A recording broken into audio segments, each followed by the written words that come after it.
ಓಂ ಜನ್ಮಾತ್ಯಸ್ಯ ಯತೋನ್ಮಯಾದಿತರತಶ್ಚಾರ್ತೆ ಶ್ವಭಿಜ್ಞಸ್ವರಾಟ್ ತೇನೇ ಬ್ರಹ್ಮಹೃದಾಯ ಆದಿಕವಯೇ ಮುಹ್ಯಂತಿ M ಸೂರಯಃ ತೇಜೋ ವಾರಿಮೃದಾಂ ಯಥಾ ವಿನಿಮಯೋ ಯತ್ರ ತ್ರಿಸರ್ಗೋ ಮೃಷಾಂ ಧಾಮ್ನಾ ಸ್ವೇನ ಸದಾ ನಿರಸ್ತಕುಹಕಂ ಸತ್ಯಂ ಪರಂ ಧೀಮಹಿ ಸೃಷ್ಟಿಸ್ಥಿತ್ಯಪ್ಯಹೇಯ ನಿಯತದೃಶಿತಮೋ ಬಂಧಮೋಕ್ಷಾಶ್ಚ ಯಸ್ಮಾತ್ ಅಸ್ಯ ಶ್ರೀ ಬ್ರಹ್ಮರುದ್ರ ಪ್ರಭೃತಿ ಸುರನರದ್ವೀಷಶತ್ರುತ್ಮಕಸ್ಯ ವಿಷ್ಣೋರ್ವ್ಯಸ್ತಾಃ ಸಮಸ್ತಾಃ ಸಕಲಗುಣನಿಧಿಃ ಸರ್ವದೋಷವ್ಯಪೇತಃ ಪೂರ್ಣಾನಂದಾಪ್ಯಯೋ ಯೋ ಗುರುರಪಿ ಪರಮಶ್ಚಿಂತಯೇತಂ ಮಹಾಂತಂ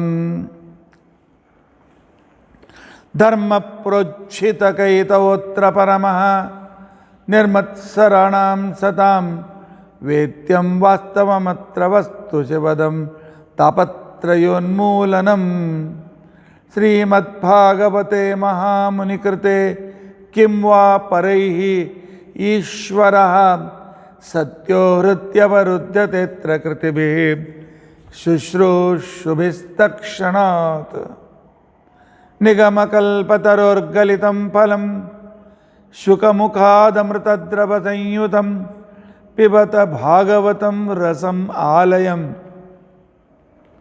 ಮುಹುರಹೋ ರಸಿಕಾಃ ಭುವಿ ಭಾವುಕಾಃ ಅಪ್ರಮಂ ಭಂಗರಹಿತಂ ಅಜಡಂ ವಿಮಲಂ ಸದಾ ಆನಂದತೀರ್ಥಮತುಲಂ ಭಜೆ ತಾಪತ್ರಯಾಪಹಂ ಭವತಿ ಯದನುಭಾವಾದೇಡಮೂಕೋಪಿ ವಾಗ್ಮಿ ಜಡಮತಿರಪಿ ಜಂತುರ್ಜಾಯತೆ ಪ್ರಾಜ್ಞಮೌಲಿಃ ಸಕಲವಚನಚೇತೋ ದೇವತಾ ಭಾರತೀ ಸಾ ಮಮ ವಚಸಿ ನಿಧತ್ತಾಂ ಸನ್ನಿಧಿಂ ಮಾನಸೇ ಚ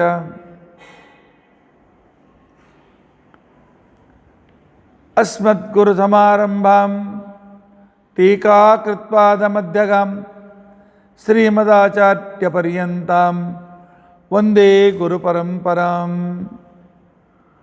ವಿದ್ಯಾಯಾಂ ವಿಬುಧಾಚಾರ್ಯಂ ವೇದಜ್ಞಾನಾಬ್ಧಿಚಂದಿರಂ ದುರ್ಮತಧ್ವಾಂತಮಾರ್ತಾಂಡಂ ಸತ್ಯಧ್ಯಾನಮುನಿಂ ಭಜೆ ಪಂಚಾಶದ್ವರ್ಷಪರ್ಯಂತಂ ಸತತಂ ರಾಮಪೂಜಕಃ ಶ್ರೀ ಸತ್ಯಪ್ರಮೋದಗುರುರಾಟ್ ಭಾಸತಾಂ ನೋ ಹೃದಂಬರೆ ಬಂಧುಸ್ತ್ವಂ ಗುರುರಿಷ್ಟದೈವತಮಿತಿ ತ್ವತ್ಪಾದಪಂಕೇರುಹಂ ಪ್ರಾಪ್ತಂ ಮಾಂ ಪರಿಪಾಲಯೇತಿ ಸತತಂ ಯಾಚೇ ನಿಬದ್ಧಾಂಜಲಿಃ ಚಿತ್ತಂ ಮದ್ಗುಣದೋಷಚಿಂತನವಿಧೌ ನೂನಂ ಮನಂ ಮಾ ಕೃತಾಃ ಶ್ರೀ ಸತ್ಯಾತ್ಮ ಗುರೋ ತ್ವದಂಘ್ರಿ ಯುಗಲಂ ಹಿತ್ವಾ ನಮೇ ಸದ್ಗತಿಃ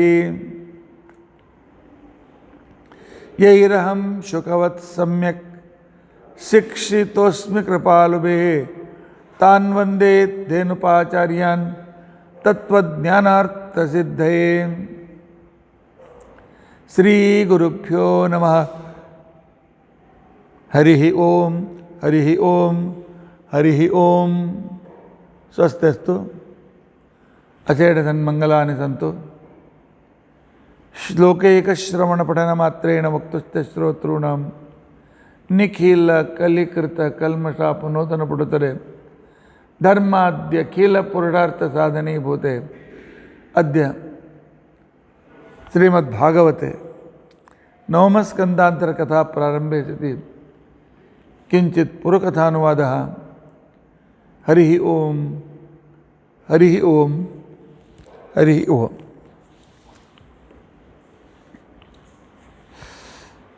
ಇವತ್ತು 2-3 ದಿವಸದಲ್ಲಿ ಬಂದಿತ್ತು, ನಾನು ಅದನ್ನು ನೋಡಿರಲಿಲ್ಲ. 3 ಪ್ರಶ್ನೆಗಳು ಬಂದಿವೆ. ಒಂದು ಬೆಂಗಳೂರಿನಿಂದ ಕೇಳ್ತಾ ಇದ್ದಾರೆ, ಆನಂದ ವಿಹಾರ ವಿದ್ಯಾಲಯದ ಪೋಸ್ಟ್ನಲ್ಲಿ ವಿಷ್ಣು ಸಹಸ್ರನಾಮದ ಬಗ್ಗೆ ಅವ್ರದ್ದು ಒಂದು ಪೋಸ್ಟ್ ಬಂದಿತ್ತು. ಅದರಲ್ಲಿ ಇಂಥ ರೋಗ ಇದ್ದರೆ ಸ್ತೋತ್ರ ಹೇಳಿ, ಹಣ ಬೇಕಾಗಿದ್ದರೆ ವಿಷ್ಣು ಸಹಸ್ರನಾಮದಲ್ಲಿ ಈ ಶ್ಲೋಕ ಹೇಳಿ, ಆನಂತರ ಮಕ್ಕಳಾಗಬೇಕಾಗಿದ್ದರೆ ವಿಷ್ಣು ಸಹಸ್ರನಾಮದಲ್ಲಿ ಈ ಶ್ಲೋಕ ಹೇಳಿ ಅಂತ ಪೋಸ್ಟ್ ಹಾಕಿದ್ರು. ಸುಮಾರು ಒಂದು 7-8 ವರ್ಷದಿಂದ ಇದು ಅಲ್ಲಿ ಇಲ್ಲಿ ಬರ್ತಾಯಿದೆ, ಪ್ರಿಂಟ್ ಆಗಿವೆ, ಅಲ್ಲಿ ಇಲ್ಲಿ ಬಂದಿವೆ. ಇದಕ್ಕೇನಾದರೂ ಶಾಸ್ತ್ರದ ಆಧಾರ ಇದೆಯೇ ಅಂತ ಅವರ ಪ್ರಶ್ನೆ. ನಾನು ಅಬ್ಸರ್ವ್ ಮಾಡಿದ ಪ್ರಕಾರ ನನಗೆಲ್ಲೂ ಪ್ರಮಾಣ ಸಿಗಲಿಲ್ಲ. ಇದಕ್ಕೋಸ್ಕರ ಇಂಥದೇ ಶ್ಲೋಕ ಹೇಳಿ ಅಂತ ತಿಳ್ಕೊಂಡಂತೇಳಿ. ಕಿಂಜಪನ್ ಮುಚ್ಚತೆ ಜಂತುರ್ ಜನ್ಮ ಸಂಸಾರ ಬಂಧನಾತ್ ಅನ್ನೋ ಪ್ರಶ್ನೆಗೆ ವಿಷ್ಣು ಸಹಸ್ರನಾಮ ಭೀಷ್ಮಾಚಾರ್ಯ ಉಪದೇಶ ಮಾಡಿದ್ದು. ಕೊನೆಗೆ ಹೇಳ್ತಾರೆ, ವೇದಾಂತಗೋ ಬ್ರಾಹ್ಮಣಶ್ಚ ಕ್ಷತ್ರಿಯೋ ವಿಜಯೀ ಭವೇತ್, ಎಲ್ಲ ರೀತಿಯಾಗಿರ್ತಕ್ಕಂಥ ಅನಿಷ್ಟಗಳು ದೂರವಾಗ್ತದೆ ಅಂತ ತಿಳ್ಕೊಂಡಂತೇಳಿ. ಪರ್ಟಿಕ್ಯುಲರ್ ಸ್ತೋತ್ರ ಇದಕ್ಕೋಸ್ಕರ ಹೇಳಿ ಅಂತ ಅನ್ನೋದು ಶಾಸ್ತ್ರದ ಆಧಾರ ನನಗೆ ಕಂಡು ಬಂದಿಲ್ಲ. ಕೆಲವು ಸಲ ಅದಕ್ಕೆ ಸಂಬಂಧಿಸಿರ್ತಕ್ಕಂಥ, ಈಗ ರೋಗ ಬಂದರೆ ವೇದ್ಯೋ ವೈದ್ಯ ಸದಾ ಯೋಗಿ, ವೈದ್ಯ ಅಂತ ಶಬ್ದ ಬಂತು, ರೋಗ ಪರಿಹಾರಕ್ಕೋಸ್ಕರ ಹೇಳಿ ಅಂತ ತಿಳ್ಕೊಂಡಂತೇಳಿ. ನಾನು ನೆನಪಿಕೊಂಡು ಒಂದೇ ಹೇಳೋದು, ಯಾಕೆ ಪೂರ್ತಿ ಸ್ತೋತ್ರ 15 ನಿಮಿಷದಲ್ಲಿ ಮುಗಿದು ಹೋಗ್ತದೆ, ಪೂರ್ತಿ ಹೇಳಿ, ಭಗವಂತ ಅನುಗ್ರಹ ಆಗ್ತದೆ. ನನ್ನ ದೃಷ್ಟಿಯಲ್ಲಿ ಇನ್ನೂ ಶಾಸ್ತ್ರದ ಯಾವ ಆಧಾರ ಸಿಕ್ಕಿಲ್ಲ, ಸಿಕ್ಕರೆ ತಿಳಿಸ್ತೇನೆ. ಇನ್ನು ಎರಡನೇ ಪ್ರಶ್ನೆ ಬೆಂಗಳೂರಿನಿಂದಲೇ ಬಂದಿದೆ. ಹೆಂಡತಿ ಮಾಡಿದ ಪಾಪ ಗಂಡನಿಗಿದೆ, ಗಂಡನು ಮಾಡಿದ ಪಾಪ ಹೆಂಡತಿಗಿಲ್ಲ ಅಂಥೇಳಿ ದಾಸರಾಯರ ವಚನ ಇದೆ, ಪುರಂದರದಾಸರದೇ ಮಾತಿದೆ. ಹಾಗಾದರೆ ಗೌತಮ ಋಷಿಗಳು ಮಾಡಿದ ತಪ್ಪಿಗಾಗಿ ಅಹಲ್ಯೆ ಏಕೆ ಕಷ್ಟಪಡಬೇಕಾಗಿತ್ತು? 1000 ವರ್ಷ ತಪಸ್ಸು ಮಾಡ್ತಾ ಅದೃಶ್ಯಳಾಗಿರಬೇಕಾಯ್ತಲ್ಲ. ಗಂಡನ ಮಾಡಿದ ಪಾಪ ಹೆಂಡತಿಗೆ ಬರೋದಿಲ್ಲ, ಆದ್ದರಿಂದ ಈ ಸಂದರ್ಭ ಯಾಕೆ ಬಂತು ಅಂತ ಹೇಳಿ ಪ್ರಶ್ನೆ. ನಿಜವಾಗಿ ಶ್ರೋತೃಗಳು ಭಾಳ ಚಿಕಿತ್ಸೆಯಿಂದ ಪ್ರಶ್ನೆ ಮಾಡ್ತಾ ಇದ್ದಾರೆ. ಇದಕ್ಕೆ ಉತ್ತರ ಒಂದೇ, ಅವರು ಶಾಪದಿಂದ ಅವಳಿಗೆ ಆ ರೀತಿ ಆಯಿತು ಅಂತ ತಿಳ್ಕೊಂಡಂತಲ್ಲ.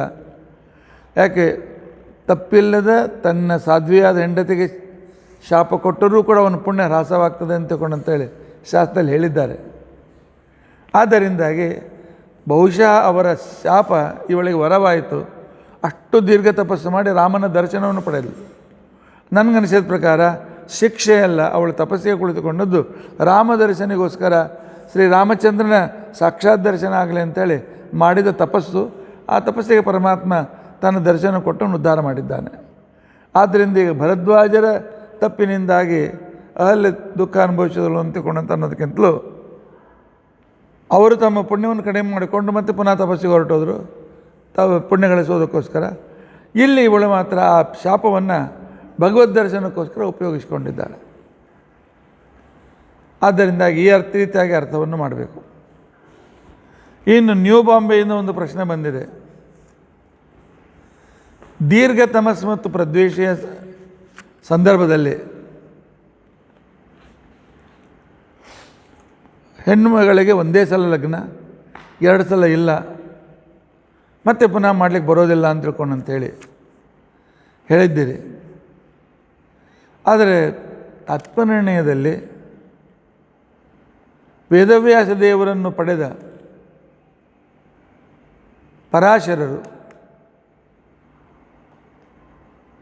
ಮೊದಲು ಸತ್ಯವತಿ ಜೊತೆಗೆ ವಿವಾಹವಾಗಿತ್ತು ಅಂಥೇಳಿ ತಾತ್ಪರ್ಯದಲ್ಲಿ ಹೇಳಿದೆಯಲ್ಲ ಅಂತೇಳಿ ಪ್ರಶ್ನೆಯನ್ನು ಕೇಳಿದ್ದಾರೆ. ಮತ್ತೆ ಪುನಃ 2ನೇ ಸಲ ಶಂತನು ಜೊತೆ ಮದುವೆ ಹೇಗೆ ಅಂತ. ನಿಜವಾಗಿಯೂ ಇದು ತಾತ್ಪರ್ಯದಲ್ಲಿ ಬಂದಿಲ್ಲ, ತಾತ್ಪರ್ಯದಲ್ಲಿಲ್ಲ. ತಾತ್ಪರ್ಯದಲ್ಲಿ ಅಗ್ನಿ ಸ್ಪಷ್ಟವಾಗಿ ಹೇಳಿದ್ದಾರೆ. ಪರಾಶರರು ಆನಂತರ ಸತ್ಯವತಿಯನ್ನು ನೋಡಿದ ಕ್ಷಣಕ್ಕೇನೆ ಆ ಕಾಲದಲ್ಲಿ ಪರಮಾತ್ಮ ಅವನು ಆವಿರ್ಭೂತನಾದ ಅಂತ ತಿಳ್ಕೊಂಡಂಥೇಳಿ. ಆವಿರ್ಭೂತನಾದಾಗಲೂ ಅವನು ಹೇಗಿದ್ದ ಅಂತ ತಿಳ್ಕೊಂಡಂತಂದರೆ ಶುಭಮರಕತವರ್ಣ ರಕ್ತಪಾದಾಬ್ಜನೇತ್ರ, ಸುಮಾರು 10-12 ವರ್ಷದ ಬಾಲಕ. ಆ ರೀತಿಯಾಗಿ ಅವತಾರವನ್ನು ಶುಭಮರಕತವರ್ಣ ರಕ್ತಪಾದಾಬ್ಜನೇತ್ರ ಧರಕರನಖರಾಗ್ರ ಚಕ್ರಶಂಖಾಬ್ಜರೇಖ. ಒಳ್ಳೆ ನೀಲಮಣಿಯಂತೆ ಪರಮಾತ್ಮ ಹೊಡಿತಾ ಇದ್ದ. ಅಂಗಾಲು, ತುಟಿ, ಕಣ್ಣಿನ ಅಂಚು ಎಲ್ಲ ಕೆಂಪಾಗಿದ್ದು. ಆನಂತರ ಒಳ್ಳೆ ಅವನಲ್ಲಿ ಕೈಯಲ್ಲಿ ಶಂಖಚಕ್ರಾದಿಗಳು ಅಭಿವ್ಯಕ್ತವಾಗ್ತಾ ಇದ್ದು. ಆಮೇಲೆ ಒಳ್ಳೆ ಬಿಳಿಯಾಗಿರ್ತಕ್ಕಂತಹ ಏಣ ಮೃಗದ ಚರ್ಮವನ್ನು ಉಟ್ಟುಕೊಂಡಿದ್ದ. ಒಳ್ಳೆ ಜಟ ಕಟ್ಟಿಕೊಂಡಿರ್ತಕ್ಕಂಥವನು ಅಪ್ರತ್ಯಕ್ಷನಾದ ಅಂತ ತಿಳ್ಕೊಂಡು ಅಂತ ಹೇಳ್ತಾರೆ. ಆದರೆ ಹಿಂದಿನ ಶ್ಲೋಕದಲ್ಲಿಯೂ ಕೂಡ ಸ್ಪಷ್ಟವಾಗಿ ಹೇಳ್ತಾರೆ, ವಿದೋಷ ವಿಜ್ಞಾನ ಸುಖೈಕ ರೂಪ. ದೋಷರಹಿತವಾದ ವಿಜ್ಞಾನವಾದ ಸುಖಸ್ವರೂಪವೇ ಆಗಿದ್ದರೂ ಕೂಡ ಸಾಮಾನ್ಯ ಜನರ ಮೋಹನಾರ್ಥವಾಗಿ ಅವನು ಅಲ್ಲಿ ತಂದೆ ತಾಯಿಯನ್ನು ನಿಮಿತ್ತ ಮಾಡಿಕೊಂಡು ಹುಟ್ಟಿದ ಅಂತ ತಿಳ್ಕೊಂಡು ಅಂತ ಹೇಳಿದ್ದಾರೆ. ಆದರೆ ನೃಸಿಂಹ ಇವ ಅಂತಿಕೊಂಡಂತ ಸ್ಪಷ್ಟವನ್ನು ಆಚಾರ್ಯರು ಹೇಳ್ತಾರೆ. ತಂದೆ ತಾಯಿಯ ಸಂಪರ್ಕ ಅವನಿಗೆ ಬೇಕಾಗಿಲ್ಲ. ಹೇಗೆ ನೃಸಿಂಹದೇವರು ಕಂಬದಿಂದ ಉದ್ಭೂತರಾದರು ಅದೇ ರೀತಿಯಾಗಿ ವೇದವ್ಯಾಸ ದೇವರು ಉದ್ಭೂತರಾದರು ಅಂತ ತಿಳ್ಕೊಂಡಂತೇಳಿ.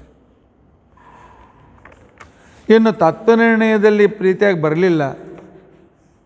ಆದರೆ ಅದರ ವ್ಯಾಖ್ಯಾನದಲ್ಲಿ ಅನೇಕ ವ್ಯಾಖ್ಯಾನದಲ್ಲಿ ವಾದಿರಾಜ ಶ್ರೀಪಾದಂಗಳೊಂದು ವ್ಯಾಖ್ಯಾನ ಇದೆ.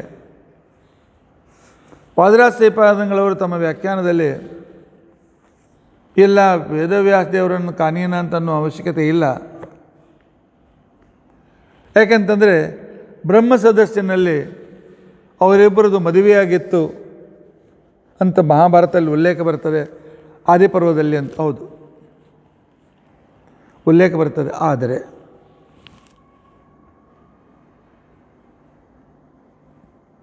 ಕಾನೀನ ಅಂತಕೊಂಡಂತ ಅನ್ನೋದು ಅವರು ಅಲ್ಲಿ ಕಾನೀನ ಅಂತಕ್ಕಂಥವರು ಮಹಾಭಾರತ ಜ್ಞಾನ ಇಲ್ಲದೇ ಇದ್ದವರು ಅಂತ ತಿಳ್ಕೊಂಡಂತೇಳಿ ಆ ವ್ಯಾಖ್ಯಾನದಲ್ಲಿ ವಾದಿರಾಜ ಶ್ರೀಪಾದಂಗಳವರ ವ್ಯಾಖ್ಯಾನದಲ್ಲಿ ಕಂಡು ಬರುತ್ತದೆ.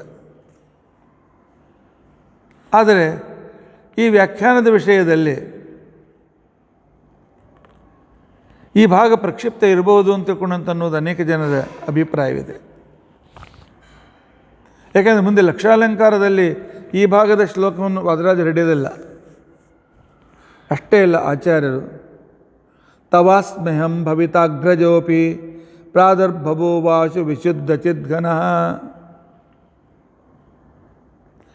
ಪ್ರಾದುರ್ಭವ ಅಂತ ತಿಳ್ಕೊಂಡಂತಿದೆ, ಹುಟ್ಟಿದ ಅಂತ ಅನ್ನೋದಿಲ್ಲ. ಕರ್ಮ ನಿರ್ಣಯದಲ್ಲಿಯೂ ಕೂಡ ಆಚಾರ್ಯರು ಕನೀನ ಶಬ್ದಕ್ಕೆ ವ್ಯಾಸವನ್ನು ವ್ಯಾಖ್ಯಾನ ಮಾಡುವಾಗ ಕಾನೀನೋ ವ್ಯಾಸ ಅಂತ ತಿಳ್ಕೊಂಡಂತೇಳಿ ಅವರನ್ನು ಕರೆದಿದ್ದಾರೆ. ಯಾದವಾರ್ಯರು ತಮ್ಮ ಕರಾವಲಂಬನ ಸ್ತೋತ್ರದಲ್ಲಿ ಕಾನೀನ ಮದ್ಗುರು ಸುಸೇವ್ಯ ಅಂತಕೊಂಡಂತೇಳಿ ವೇದವ್ಯಾಸರನ್ನು ಕಾನೀನ ಅಂತ ಅನೇಕ ಸಲ ಕಳೆದಿದ್ದಾರೆ. ಅಂದರೆ ಕನ್ಯಾಜಾತ ಅಂದರೆ ಇನ್ನೂ ಮದುವೆ ಆಗಿರಲಿಲ್ಲ ಅಂತ ಅರ್ಥ.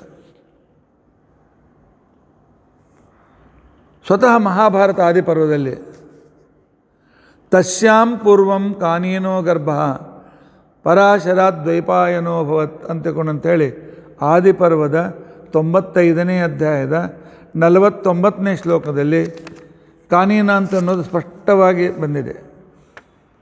ಅದೇ ಆದಿಪರ್ವದ 104ನೇ ಅಧ್ಯಾಯದ 14ನೇ ಶ್ಲೋಕದಲ್ಲಿ ಈ ಶ್ಲೋಕ ಸಂಖ್ಯೆ ಹೇಳೋದು ನಾನು ಕುಂಭಕೋಣ ಪ್ರತಿಯಿಂದ. ಪಾರಾಶರ್ಯೋ ಮಹಾಯೋಗಿ ಸ ಬಭೂವ ಮಹಾನ್ ಋಷಿ ಕನ್ಯಾಪುತ್ರ ಅಂತ ತಿಳ್ಕೊಂಡಂತೇಳಿ ಸ್ಪಷ್ಟವಾಗಿ ಹೇಳಿದ್ದಾರೆ. ಅದರಿಂದ ಅವಳು ಲಗ್ನ ಆಗಿರಲಿಲ್ಲ. ಲಗ್ನ ಅಂದವಳು ಕನ್ಯಾ ಅಂತ ಅನ್ಸ್ಕೊಳ್ಳೋದಿಲ್ಲ ಅವಳು. ಅಷ್ಟೇ ಅಲ್ಲ,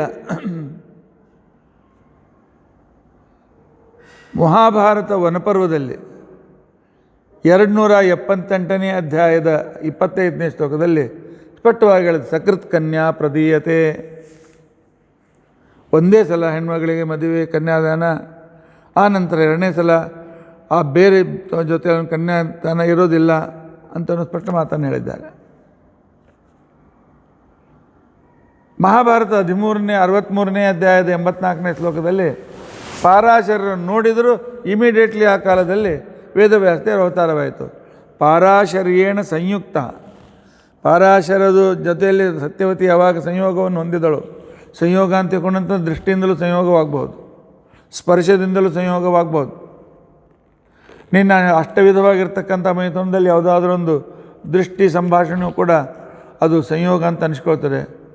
ಆಗ ಸದ್ಯದಲ್ಲಿ ವೇದವ್ಯಾಸರು ಪ್ರಕಟರಾಗಿದ್ದಾರೆ ಅಂತನ್ನೋ ಪ್ರಮಾಣ ಇರುವುದರಿಂದಾಗಿ ಅವರಿಬ್ಬರದ್ದು ಮದುವೆ ಆಗಿತ್ತು ಅಂತ ತಿಳ್ಕೊಂಡಂತ ಅನ್ನೋದು ಹೆಚ್ಚಿನ ಗ್ರಂಥಗಳ ಸ್ವತಃ ಮಹಾಭಾರತದ ಪ್ರಕಾರವೂ ಕೂಡ ಅದು ಗ್ರಾಹ್ಯವಲ್ಲ. ಆ ಭಾಗ ಆಚಾರ್ಯ ತಾತ್ಪರ್ಯ ನಿರ್ಣಯದಲ್ಲಿ ಸ್ಪಷ್ಟವಾಗಿ ಹೇಳಿದ್ದಾರೆ.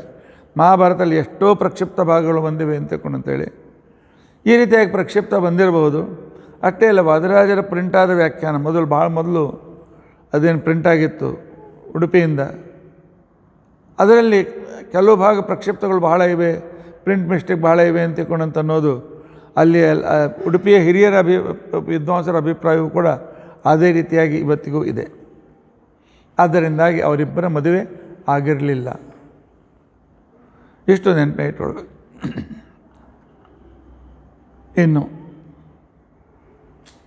ಮದುವೆಯಾಗಿ ಬಂದ ಮೇಲೆ ರಾಮಾಯಣದ ಪ್ರಕಾರ 12 ವರ್ಷ, ಕೆಲವು ಗ್ರಂಥ ಪ್ರಕಾರ 30 ವರ್ಷ ಸೀತಾ ರಾಮರು ತಮ್ಮ ತಂದೆಯ ತಾಯಿಯ ಜೊತೆಯಲ್ಲಿ ಸುಖವಾಗಿದ್ದಾರೆ. ಯಾವಾಗ ದಶರಥನಿಗೆ ಅನೇಕ ಅಪಶಕುನಗಳದು ತನ್ನ ಗುರುಗಳಾದ ವಸಿಷ್ಠರ ಜೊತೆಯಲ್ಲಿ ಹೇಳ್ಕೊಂಡಿದ್ದಾನೆ.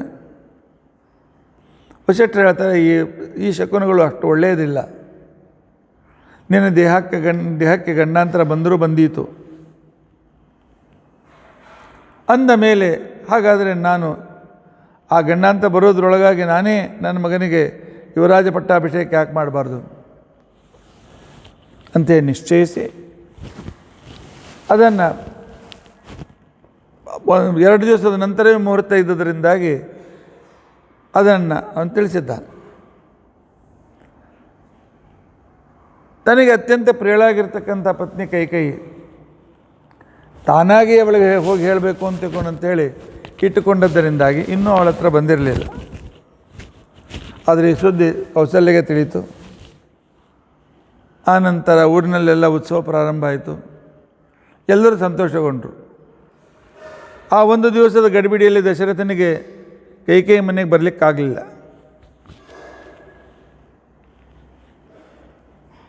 ಆಗ ಮಾಳಿಗೆಯಿಂದ ಕೌಸಲ್ಯ ಮನೆ ಎದುರಿಗೆ ಅನೇಕ ಹೆಣ್ಮಕ್ಕಳು ಬರ್ತಾ ಇದ್ದಾರೆ, ಬಾಗಿಣ ತೆಗೆದುಕೊಂಡು ಹೋಗ್ತಾ ಇದ್ದಾರೆ. ಮಂಥರೆ ನೋಡಿದ್ಲು. ನೋಡಿ ಆ ಕಾಲದಲ್ಲಿ ಅವಳು ಕೆಳಗಿಳಿದು ಬಂದು ಕೇಳ್ತಾಳೆ, ಏನಿದು? ಇಲ್ಲ, ರಾಮನಿಗೆ ರಾಜ್ಯ ಪಟ್ಟಾಭಿಷೇಕ ಮಾಡ್ತಾ ಇದ್ದಾನೆ ಅಂತೇಳಿ. ಹಾಗಾದರೆ ಕೈಕೇಯಿ ನನಗೆ ಯಾಕೆ ಹೇಳಲಿಲ್ಲ? ಅವಳ ಜೊತೆಗೆ ನಾನಿದ್ದೇನೆ, ಅವಳು ಗೊತ್ತಿರಲಿಕ್ಕಿಲ್ಲ ಅಂತ ಹೇಳಿ ಪಾಪ ಮಧ್ಯಾಹ್ನ ವಿಶ್ರಾಂತಿ ತೆಗೆದುಕೊಳ್ತಾ ಇದ್ಲು ಕೈಕೇಯಿ. ಹೇಳು ಹೇಳು ಹೇಳು, ದೊಡ್ಡ ಹಾವು ಬಂದೆ ನೋಡು ಅಂತ ತಿಳ್ಕೊಂಡಂತೇಳಿ. ಗಾರ್ಡನಿದ್ರಲ್ಲಿ ಹೇಳಿಲ್ಲ, ನೋಡು ಹಾವು ಬಂದು ನಿನ್ನನ್ನು ನುಗ್ತಾ ಇದೆ, ಹೇಳು. ಗಾಬರಿ, ಎಲ್ಲಿ ಹಾವು? ಸಾಮಾನ್ಯ ಅವೆಲ್ಲ ದೊಡ್ಡ ಹಾವು ಬರುವುದಿದೆ. ಏನು ಒಂಥರ ಹುಚ್ಚರಂಗೆ ಮಾತನಾಡ್ತಾ ಇದ್ದೆ? ಯಾಕೆಂದ್ರೆ ತಲೆಗಿಲಿ ಕೆಟ್ಟಿನ ಹಾವು ಬರೋದ ಬರ್ತದ ಮಹಾ ಹಾವು ಏನೆಲ್ಲ ಹೇಳ್ತಾ ಇದೆಯಲ್ಲ. ಮಂತ್ರ ಹೇಳ್ತಾಳೆ, ರಾಮಚಂದ್ರನಿಗೆ ವಿರಾಜ ಪಟ್ಟಾಭಿಷೇಕ ಮಾಡಬೇಕು ಅಂಥೇಳಿ ರಾಜ ನಿಶ್ಚಯಿಸಿದ್ದಾನೆ. ಹೀಗೋ ಭಾಳ ಸಂತೋಷ ಸುದ್ದಿ ಹೇಳಿದೆ ಅಂತ ತಿಳ್ಕೊಂಡಂತೇಳಿ ಕೊರಳಿನಿಂದ ತನ್ನ ಮುತ್ತಿನ ಮಾಲೆಯನ್ನು ತೆಗೆದು ಅವಳಿಗೆ ಹಾಕಿದ್ದಾಳೆ. ಮಂತ್ರಿಗೆ ಅವಳು ತೆಗೆದುಕೊಂಡು ಹರಿದು ಬಿಸಾಕಿದ್ದಾಳೆ. ಏನು ಮಾತಾಡ್ತಿದ್ದೆ ಕೈಕೇಯಿ? ನಿನ್ನ ಸವತಿಯ ಮಗನಿಗೆ ರಾಜ್ಯ ಪಟ್ಟಾಭಿಷೇಕ ಸಂತೋಷ ಪಡ್ತಾ ಇದೆಯಲ್ಲ? ಕೈಕೇಯಿ ಹೇಳಿದೆಲ್ಲ ಸರಿ ಇದೆ, ಏನು ತಪ್ಪಾಯ್ತು? ರಾಮ ಹಿರಿಯವ, ಅವನೇ ಯುವರಾಜನಾಗ್ತಕ್ಕಂಥ. ಆದರೆ ಅವಳು ಇಷ್ಟು ರೀತಿಯಿಂದ ಅವಳ ಮನಸ್ಸನ್ನು ಕೆಡಿಸಿದ್ದಾಳೆ. ಈಗಲೇ ದಶರಥ ನಿನಗೆ ಬಂದು ಸುದ್ದಿ ಹೇಳಿಲ್ಲ, ಆಮೇಲೆ ನಾಳೆ ಅವಳ ಮಗನ ರಾಜನಾದ ಮೇಲೆ ನಿನ್ನ ಇಗ್ನೋರ್ ಮಾಡಿ ಮೂಲೆಗೆ ಹಾಕಿಬಿಡ್ತಾರೆ. ನಿನ್ನ ಮಗನ ಕೊಲಿಸಿದ್ರು ಕೊಲಿಸ್ಬೋದು, ಹೇಳಲಿಕ್ಕೆ ಬರೋದಿಲ್ಲ. ಈಗೆಲ್ಲ ಕಿಸಾನ್ ಆಂದೋಲನದಲ್ಲಿ ದಿನ ಸುಳ್ಳು ಹೇಳ್ತಾ ಇದ್ದಾರಲ್ಲ, ಆ ರೀತಿಯಾಗಿ ಹೀಗಾಗ್ಬೋದು ಹಾಗಾಗ್ಬೋದು ಅಂತ ತಿಳ್ಕೊಂಡು ಇಂಥ ಒಂದು ಸಂದರ್ಭದಲ್ಲಿ ಆವಾಗ ಆ ಮಂಥರೆಯ ಸಂಘದಿಂದ ಕೈಕೆಯ ಮನಸ್ಸು ಕೆಟ್ಟೋಯ್ತು. ಸ್ವಾರ್ಥ ಎದ್ದು ಕುಳಿತು ಕೈಯಲ್ಲಿರ್ತಕ್ಕಂಥ, ಅದರಿಂದಾಗಿ ಕೈಯಲ್ಲಿರ್ತಕ್ಕಂಥ ಬಳೆಗಳನ್ನು ಆಭರಣ ಎಲ್ಲ ಕಿತ್ತೆಸೆದು ಅತಿ ಮಡಿಸೀರಿಯನ್ನು ಉಟ್ಟುಕೊಂಡು ನೆಲದ ಮೇಲೆ ಬಿದ್ದು ಹಾಂ ಶ್ವಾಸ ಬಿಡ್ತಾ ಇದ್ದಾಳೆ. ಹೋಗಿ ದಶರಥನಿಗೆ ತಿಳಿಸು ಅಂತ ತಿಳ್ಕೊಂಡಂತೆ. ಅವಳು ಬಂದು ದಶರಥನಿಗೆ ನಿನ್ನ ಪತ್ನಿಯ ಸ್ಥಿತಿಯ ವಿಚಿತ್ರವಾಗಿದೆ ಬಾ ಅಂತ ಓಡಿ ಬಂದಿದ್ದಾನೆ. ನೋಡ್ತಾನೆ ನೆಲದ ಮೇಲೆ ಬಿದ್ದಿದ್ದಾಳೆ, ಯಾವ ಆಭರಣಗಳು ಇಲ್ಲ, ಕೂದಲು ಬಿಡ್ಕೊಂಡಿದ್ದಾಳೆ. ಏನಾಯ್ತು ಹಿಂಗೇಕೆ ಅಂತ ಹತ್ತದಂತ ಬತ್ರ ಬರಬೇಡ. ಏನಾಯ್ತು ಕೈ ಸಿಟ್ಟಿಗೆ ಕಾರಣ ಏನು? ಯಾಕೆ ಈ ರೀತಿಯಾಗಿ ಮಾಡ್ತಾ ಇದ್ದೆ? ಇಲ್ಲ, ಹತ್ತಿರ ಬರಬೇಡ. ಕೊನೆಗೆ ಸಂತೇಶ ದಶರಥ, ಏನು ಬೇಕಾಗಿದೆ ಹೇಳಿ ನಿನಗೆ? ನಡೆದ ಘಟನೆ ಏನು? ಏನಾದರೂ ಊರಿನಿಂದ ತಪ್ಪು ಸುದ್ದಿ ಬಂತೆ, ಅನಾನುಕೂಲವಾಯಿತೆ, ನಿನ್ನ ಮಗನಿಗೆ ಊರಿಗೆ ಹೋಗಿದ್ದ ಅಲ್ಲಿಂದ ಏನಾದ್ರು ಸುದ್ದಿ ಬಂತೆ? ಅದೆಲ್ಲ ಬಂದಿಲ್ಲ. ನೀವೇ ಕುಳಿತು ನನ್ನ ಮಗನಿಗೆ ಕುತ್ತಿಗೆ ಎತ್ತಕ್ತಾ ಇದ್ದೀರಿ. ದಶರಥ, ನಿನ್ನ ಮಗನಿಗೆ ರಾಮನು ಎಷ್ಟು ಪ್ರಿಯನೋ ಅಷ್ಟೇ ಭರತನೂ ಪ್ರಿಯನೇ ಅಲ್ವೇ? ಇಲ್ಲ, ಸುಳ್ಳು.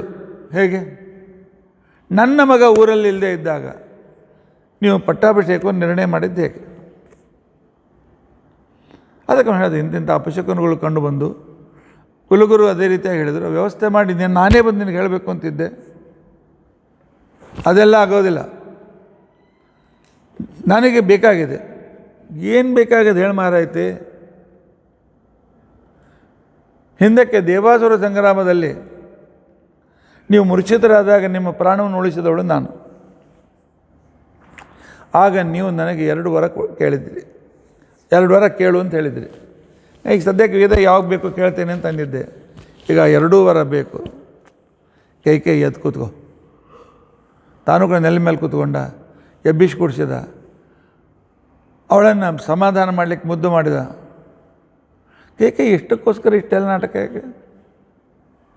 2 ವರ ಯಾಕೆ? 10 ವರ ಕೇಳಿ ಕೊಡ್ತೇನೆ. ನನ್ನ ಪ್ರಿಯರಾಣಿ ಆಗಿರ್ತಕ್ಕಂಥ ನೀನು ಈ ರೀತಿಯಾಗಿರ್ತಕ್ಕಂಥ ಬೇಡ್ತಿ ಇದೆ, ಭಾಳ ಮಹತ್ವದ್ದು. ಕೇಳು ಅಂತಿಕೊಂಡೊಂದು ಆ ಕ್ಷಣಕ್ಕೇನು ಅವಳು ಕೇಳಿದ್ದಾಳೆ. ಮೊದಲನೇ ವರದಿಂದ ನನ್ನ ಮಗ ಭರತ ರಾಜನಾಗಬೇಕು. 2ನೇ ವರದಿಂದ ರಾಮ 14 ವರ್ಷ ವನವಾಸಕ್ಕೆ ಹೋಗಬೇಕು. ಕೇಳಿದ ಕ್ಷಣಕ್ಕೇನೆ ದಶರಥನಿಗೆ ವಜ್ರ ಬಡದಂತೆ ಸಿಡಿದಂತೆ ಮೂರ್ಛಿತನಾಗಿ ಧಡಾಮನೆ ಕೆಳಗೆ ಬಿದ್ದುಬಿಟ್ಟ. ಶೈತ್ಯೋಪಚಾರ ಮಾಡಲಿಕ್ಕೆ ಹೋಗಲಿಲ್ಲ ಕೈ.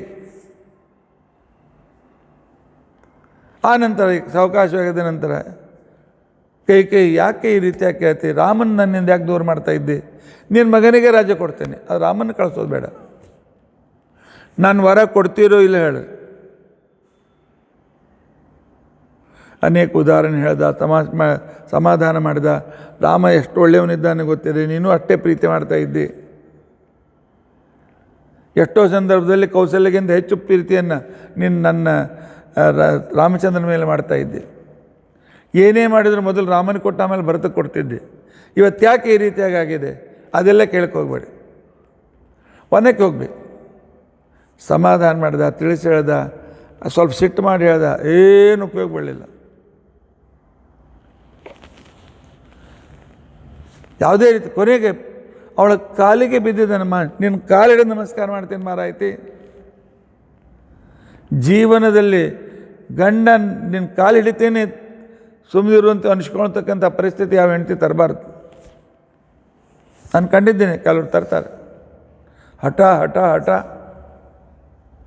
ಮಾರಾಯ್ತೀನಿ, ಕಾಲಿಗೆ ಬೀಳ್ತೀನಿ ಅಂತ ಅನಿಸ್ಬತಕ್ಕಂಥ ಅಂತ ಇರ್ತಾರೆ. ಭಾಳ ಕಡಿಮೆ ಅಂತವರು. ಆದರೆ ಅದು ಸರಿಯಲ್ಲ. ಇಲ್ಲ, ರಾಮನ ಕಳಿಸ್ಬೇಡ, ಅವನು ಕಳಿಸಿ ಅಂತ ತಿಳ್ಕೊಂಡಂದಿದ್ದಾರೆ. ಸುಮಂತ ಕರೆದು ಹೇಳ್ತಾಳೆ, ದಶರಥ ಹೇಳ್ತಾನೆ ಬೇಡ ಸುಮಂತ ಹೋಗಬೇಡ. ಅವಳು ಹೇಳ್ತಾಳೆ ಹೋಗಿ ರಾಮನ ಕರ್ಕೊಂಬ ಅಂತ ತಿಳ್ಕೊಂಡಂತೇಳಿ. ದಶರಥ ಬೇಡ ಬೇಡ ಅಂತಂತಾನೆ. ಅದಕ್ಕೋಸ್ಕರ ಕನ್ನಡದಲ್ಲಿ ಒಂದು ಗಾದೆ ಮಾತು ಬಂದಿದೆ, ಒಲಿದರೆ ನಾರಿ ಮುನಿದರೆ ಮಾರಿ ಅಂತ. ಎಲ್ಲರಿಗೂ ಅನುಭವ ಬರಬೇಕು ಅಂತ ಏನೇಮಿಲ್ಲ. ದಶರಥನಿಗೆ ಬಂದಿದೆ. ಬೇಕಾದಷ್ಟು ಸಲ ಹೇಳಿದ್ದಾನೆ, ಮೂರ್ಛಿತನಾಗಿದ್ದಾನೆ ಹೇಳ್ತಾನೆ, ಮೂರ್ಛಿತನಾಗಿದ್ದಾನೆ ಹೇಳ್ತಾನೆ. ಕೊನೆಗೆ ಸುಮಂತು ಅವಳು ಕೂಡ ಬೈದು ಹೇಳ್ತಾನೆ, ಏನು ನೀನು ಗಂಡನಿಗೆ ಈ ಪರಿಸ್ಥಿತಿ ಮಾಡಿಟ್ಟಿದ್ದೆ, ಅದು ಇಂಥ ಜಗತ್ತಿಗೆ ಬೇಕಾಗಿರ್ತಕ್ಕಂಥ ರಾಮನ ಕಾಡಿ ಕಳಿಸ್ಬೇಕು ಅಂತ ಇದೆ. ನಾನು ನಿಜವಾಗಿಯೂ ಮಂತ್ರಿ, ಆದರೆ ಮಾತನಾಡಬಾರ್ದು ಇಷ್ಟು, ಆದರೆ ಈಗ ಮಾತನಾಡೋ ಪ್ರಸಂಗ ಬಂದಿದೆ, ಕೈ ಈಗ ಮಾಡಬೇಡ ಅಂತ ತಿಳ್ಕೊಂಡು ಅಂತ ಹೇಳಿದ್ದಾನೆ. ಇಲ್ಲ, ಮನುಷ್ಯ ಕ್ರೋಧಕ್ಕೆ ಬಂದಾಗ ಯಾರ ಮಾತು ಕೇಳೋದಿಲ್ಲ. ಸಿಟ್ಟಿಗೆ ಒಂದು ಮನುಷ್ಯ ಒಂದೇ ಸರಿ ಕೊಡೋದವನು ಒಂದೇ. ಈ ರೀತಿಯಾಗಿರ್ತಕ್ಕಂಥ ಕ್ರಮದಲ್ಲಿ ಸುಮಂತು ಕರಲಿಕ್ಕೆ ಹೊಡ್ತಾನೆ. ದಶರಥನ ಈ ಸ್ಥಿತಿಯನ್ನು ವೇದವ್ಯಾಸದೇವರು ಬಹಳ ಸುಂದರವಾಗಿ ಮಾಡಿದ್ದಾರೆ. ಯಹ ಸತ್ಯಪಾಶ ಪರಿವೀತ ಪಿತುರ್ನಿದೇಶಂ ಸ್ತ್ರೈಣಶ್ಚ ಚಾಪಿ ಶರಸ ಜಗೃಹೇ ಸಭಾರ್ಯ ರಾಜ್ಯಂ ಶ್ರಿಯಂ ಪ್ರಣಯಿನಃ ಸುಹೃದಃ ಅಧಿವಾಸಂ ತ್ಯಕ್ತ್ವಾ ಯಯೌ ವನಂ ಅಸೂನಿವ ಮುಕ್ತ ಸಂಗಃ. ಭಾಗವತ್ಕಾರ ವರ್ಣನೆ ಮಾಡ್ತಾರೆ. ಯಹ ಸತ್ಯಪಾಶ ಪರಿವೀತ ಪಿತು ಸ್ತ್ರೈಣಸ್, ಸತ್ಯದ ಪಾಶದಿಂದ ಕಟ್ಟಲ್ಪಟ್ಟ ಸ್ತ್ರೀಜಿತನಾಗಿರ್ತಕ್ಕಂತಹ ತನ್ನ ತಂದೆಯ ಆಜ್ಞೆಯನ್ನು ರಾಮಚಂದ್ರ ಸ್ವೀಕರಿಸಿದ. ತಂದೆಯ ಆಜ್ಞೆಯನ್ನು ಸ್ವೀಕರಿಸಿದ ಅನ್ನುವ ಶಬ್ದ ದಶರಥ ಹೇಳಿದ್ದಾನೆ. ವಾಲ್ಮೀಕಿ ರಾಮಾಯಣದ ದಶರಥ ಡೈರೆಕ್ಟ್ ಹೇಳಿಲ್ಲ. ದಶರಥನ ಅಭಿಪ್ರಾಯ ಈ ರೀತಿಯಾಗಿದೆ ಅಂತ ತಿಳ್ಕೊಂಡು ಅಂತೇಳಿ ಕೈಕೇಯಿ ಹೇಳ್ತಾಳೆ.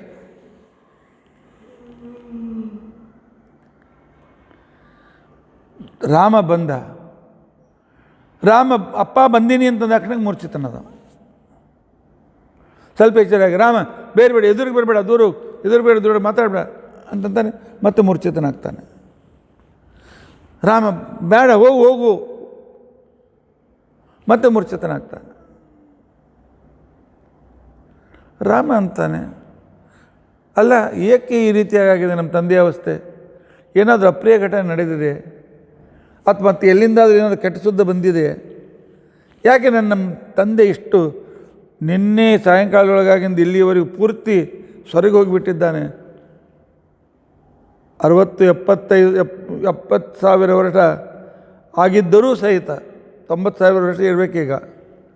ಅವನಿನ್ನೂ ಗಟ್ಟಿಮುಟ್ಟಾಗಿದ್ದ, ಅರ್ಧ ರಾತ್ರಿಯಲ್ಲಿ ಅರ್ಧ ದಿವಸದಲ್ಲಿ ಇಷ್ಟು ಹೇಗೆ ಗಲಿತ ಗಾತ್ರನಾದ, ಏನಿದೆ, ಯಾಕೆ ಈ ರೀತಿಯಾಗಿ ಮಾಡ್ತಾ ಇದ್ದಾರೆ ರಾಮ್ ನಮ್ಮ ತಂದೆ ಅಂತಿಕೊಂಡು ಅಂತೇಳಿ ಕೇಳಿದಾಗ ಆ ಕುತಂತ್ರಿಯಾಗಿರ್ತಕ್ಕಂತಹ ಕೈಕೇಯಿ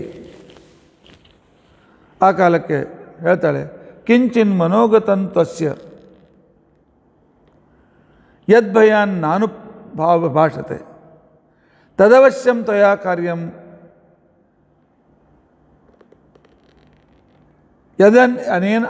ಯದೇನಾಶ್ರುತಂ ಮೈ. ಕೊನೆಗೆ ಕೈಕೇಯಿ ನಾನೇ ಕೇಳಲಿ, ನೀವು ಅಪ್ಪ ಅಮ್ಮಗೆ ಮಾತಾಡ್ಕೊಡ್ರಿ ಅಂತ. ಇಲ್ಲ, ಕೊನೆಗೆ ಹೇಳು ಅಂತಿಕೊಂಡು ಅಂತ ಹೇಳಿದಾಗ ಅವಳು ಹೇಳ್ತಾಳೆ, ಯಾವುದೋ ಒಂದು ಮನಸ್ಸಿನಲ್ಲಿ ಒಂದು ವಿಚಾರ ಬಂದಿದೆ, ಅದನ್ನು ನಿನಗೆ ಹೇಳಲಿಕ್ಕೆ ಅವ್ನಿಗೆ ಭಯ ಬರ್ತಾ ಇದೆ. ಸ್ವಲ್ಪ ನಿಮ್ಗೆ ಸಂಬಂಧಿಸಿರ್ತಕ್ಕಂಥ ಮಾತಿದೆ, ಅದನ್ನು ಹೇಳಲಿಕ್ಕೆ ಅವನು ಭಯಪಡ್ತಾ ಇದ್ದಾನೆ. ಆದರೆ ಅವನು ಏನು ಹೇಳೋನಿದ್ದ ನೀನು ಮಾಡಲೇಬೇಕು. ನಾನು ಏನೋ ಕೇಳಿದ್ದೇನೆ, ಅವನು ನನಗೆ ಕೊಡಬೇಕಾಗಿದೆ, ಅದನ್ನು ನೀನು ಪರಿಪಾಲನೆ ಮಾಡಬೇಕಾಗಿದೆ. ತದ್ ಅವಶ್ಯಂ ತ್ವಯಾ ಕಾರ್ಯಂ ಯದ್ ಅನೇನ ಅಶ್ವತಂ ಮಮ.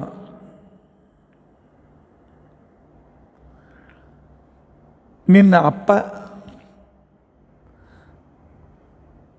ಭಾಳ ನಾಟಕ ಮಾಡ್ತಾ ಇದ್ದಾನೆ, ಏಷ ಮಹ್ಯಂ ವರಂ ದತ್ವ ಪುರಾ ಮಾಂ ಅವಿಪೂಜ್ಯ ಚ, ಹಿಂದಕ್ಕೆ ನನಗೆ ನನ್ನ ಕಾರ್ಯದಿಂದ ಬಹಳ ಸಂತುಷ್ಟನಾಗಿ ಒಳ್ಳೆಯ ಆಧಾರದಿಂದ ತಾನೇ ನನಗೆ 2 ವರವನ್ನು ಕೊಟ್ಟಿದ್ದ. ಈಗ ಅದನ್ನು ಕೊಡುವಂತ ತಿಳ್ಕೊಂಡು ಅಂತಂದರೆ ಬಹಳ ಕಷ್ಟಪಟ್ಟುಕೊಂಡು ತಪ್ತನಾಗಿ ಮೂರ್ಛಿತನಾಗ್ತಾ ಇದ್ದಾನೆ, ಹೇಳ್ತಾ ಇದ್ದಾನೆ, ಮೂರ್ಛಿತನಾಗ್ತಾ ಇದ್ದಾನೆ. ತತ್ ಸತ್ಯಂ ನ ತಜೇತ್ ರಾಜ. ಅಷ್ಟೇ ರಾಜ, ರಾಮ ಒಂದು ಕೆಲಸ ಮಾಡು, ನಿನ್ನ ಅಪ್ಪ ವಚನಭ್ರಷ್ಟನಾಗಬಾರ್ದು. ನಾನು ಅದನ್ನು ಬಿಟ್ಟುಕೊಡ್ತೇನೆ ಅಂತ ಅನ್ಲಿಲ್ಲ ಕೈ. ನಿಮ್ಮ ಅಪ್ಪ ವಚನಭ್ರಷ್ಟನಾಗಬಾರ್ದು, ನಿನ್ನಪ್ಪ ವಚನಭ್ರಷ್ಟನಾಗದಂತೆ ನೋಡಿಕೊ. ಆದ್ದರಿಂದಾಗಿ ನಿನಗೋಸ್ಕರ ನಿಮ್ಮ ಅಪ್ಪ ಸಿಟ್ಟಿಗೆ ಬಂದು ನನ್ನನ್ನು ಹೊರಗೆ ಹಾಕ್ಬೋದು, ನನಗೆ ಹೊರ ಕೊಡೋದಿಲ್ಲ ಅಂತ ಅನ್ಬೋದು. ಈ ರೀತಿ ಮಾತು ನಿನಗೆ ಹೇಗೆ ಹೇಳಬೇಕು ಅಂತ ತಿಳ್ಕೊಂಡು ಅಂತೇಳಿ ಈಗ ನಿನಗೆ ಅವನ ಜೊತೆ ಮಾತನಾಡ್ತಾ ಇಲ್ಲ ಅಂತ ತಿಳ್ಕೊಂಡು ಅಂತೇಳಿ ಇಷ್ಟೆಲ್ಲ ಬ್ರೈನ್ ವಾಶ್ ಮಾಡ್ತಾ ಕೈ ಮಾತನಾಡ್ತಾ ಇರುವಾಗ ರಾಮಚಂದ್ರ ಹೇಳ್ತಾನೆ, ಏನು ವರ ಕೇಳಿದ್ಯಮ್ಮ ನೀನು? ನಮ್ಮಪ್ಪ ಯಾಕೆ ವಚನಭ್ರಷ್ಟನಾಗ್ತಾನೆ? ರಾಮ ಇದ್ದಾಗ ವಚನಭ್ರಷ್ಟನಾಗೋದಂದ್ರೆ ಹೇಗೆ ಸಾಧ್ಯ? ಅವನ ಕಡೆಯಿಂದ ಆಗ್ತದೆ, ನಾನು ಮಾಡಿ ತೋರಿಸ್ತೇನೆ. ಹೇಳೆ ನಾಯಕ ಹೇಳಿ, ನೀವು ನಾ ಹೇಳಿದ ಮೇಲೂ ಕೇಳಲಿಲ್ಲ, ನನಗೂ ಅಪಮಾನ. ನೀವು ಅಪ್ಪ ಮಗ ಏನು ಮಾಡ್ಕೋತೀರಿ ಮಾಡ್ಕೋದು. ಆಗ ರಾಮಚಂದ್ರ ಹೇಳ್ತಾನೆ, ಅಮ್ಮ ಕರಿಷ್ಯೆ, ನೀನು ಏನು ಬೇಡಿದ್ದಿ ನಮ್ಮಪ್ಪನಿಗೆ? ಅಪ್ಪ ನನಗೆ ಹೇಳೋಕ್ಕೇನು ಸಂಕೋಚ ಪಡ್ತಾ ಇದ್ದಾರೆ, ಅದನ್ನು ನಾನು ಪೂರ್ಣ ಮಾಡ್ತೇನೆ. ಪ್ರತಿಜಾನೇ ಚ, ಪ್ರತಿಜ್ಞೆ ಮಾಡಿ ಹೇಳ್ತಾನೆ, ಆಣೆ ಮಾಡಿ ಹೇಳ್ತಾನೆ. ರಾಮೋದಿರ್ ನಾಭಿಭಾಷತೆ, ಒಂದು ಸಲ ಮಾಡ್ತೇನೆ ಅಂತಂದಮೇಲೆ ಮಾಡ್ತೇನೆ, ಅದನ್ನು ಚೇಂಜ್ ಮಾಡೋದಿಲ್ಲ. ರಾಮ ದ್ವಿಹಿ ನ ಭಾಷತೆ, ರಾಮ ಒಂದು ಸಲ ಮಾತು ಕೊಟ್ಟರೆ ಅದನ್ನು ಬದಲಾಯಿಸೋದಿಲ್ಲ. ಆದ್ದರಿಂದಾಗಿ ಇದನ್ನು ನೆನಪಲ್ಲಿಟ್ಕೊಂಡು ಹೇಳು ಅಂತ ತಿಳ್ಕೊಂಡು ಅಂತ ಹೇಳಿ ಕೇಳಿರ್ತಕ್ಕಂಥ ಸಂದರ್ಭದಲ್ಲಿ ಆಗ ತಾನು ತೆಗೆದುಕೊಂಡಿರ್ತಕ್ಕಂತಹ ವರವದ ಬಗ್ಗೆ ಹೇಳ್ತಾಳೆ, ಆದರೆ ನಿಮ್ಮ ಅಪ್ಪಗೆ ಸದ್ಯಕ್ಕೆ ಕೊಡಲಿಕ್ಕೆ ತಯಾರಿಲ್ಲ ಅಂತ ಹೇಳಿದಾಗ ರಾಮಚಂದ್ರ ತಯಾರಾಗ್ತಾನೆ. ದಶರಥ ಕಾಡಿಗೆ ಹೋಗು ಅಂತ ಹೇಳಿಲ್ಲ. ನಂತರ ಅವನ ನಿರ್ಧಾರ ಕೇಳ್ತಕ್ಕಂಥ ಸಂದರ್ಭದಲ್ಲಿ ಇಲ್ಲ, ಅವನ ಜೊತೆಗೆ ಸಂಪೂರ್ಣ ರಾಜ್ಯಕೋಶ ಎಲ್ಲ ಸೈನಿಕರನ್ನು ಕಳಿಸ್ಕೊಡು ಅಂತ ಹೇಳ್ತಾನೆ. ಹೋಗಬೇಡ ಅಂತಂತಾನೆ. ಸುಮಂತಬಿಗೆ ನೀನೇ ಹೋಗಿ ಬಿಟ್ಟಂಗೆ ಮಾಡಿ ವಾಪಸ್ ಕರ್ಕೊಂಬ ಅಂತ ಹೇಳ್ತಾನೆ. ನಂತರ ರಾಮಚಂದ್ರ ಹೋಗುವುದೆಲ್ಲೂ ಅವನಿಗೆ ಎಚ್ಚರ ಇದೆ. ಆದರೆ ಈ ವಿಷಯದಲ್ಲಿ ಮಾತ್ರ ನೀನು ಅವಳು ಹೇಳಿದಾಗೆ ಮಾಡಬೇಡ ಅಂತ ಇದ್ದಾನೆ. ಎಂಥ ಧರ್ಮ ಸಂಕಟ ನೆನಪಿಟ್ಕೊಳ್ಳಿ. ಅಷ್ಟೇ ಅಲ್ಲ, ಸ್ತ್ರೀಜಿತ ಅಂತ ತಿಳ್ಕೊಂಡಂದಿದ್ದಾರೆ. ಹೆಂಡತಿಗೆ ತನ್ನನ್ನು ವಶ ಮಾಡಿಕೊಂಡವನು ಅಂತ ಕರೆದಿದ್ದಾರೆ.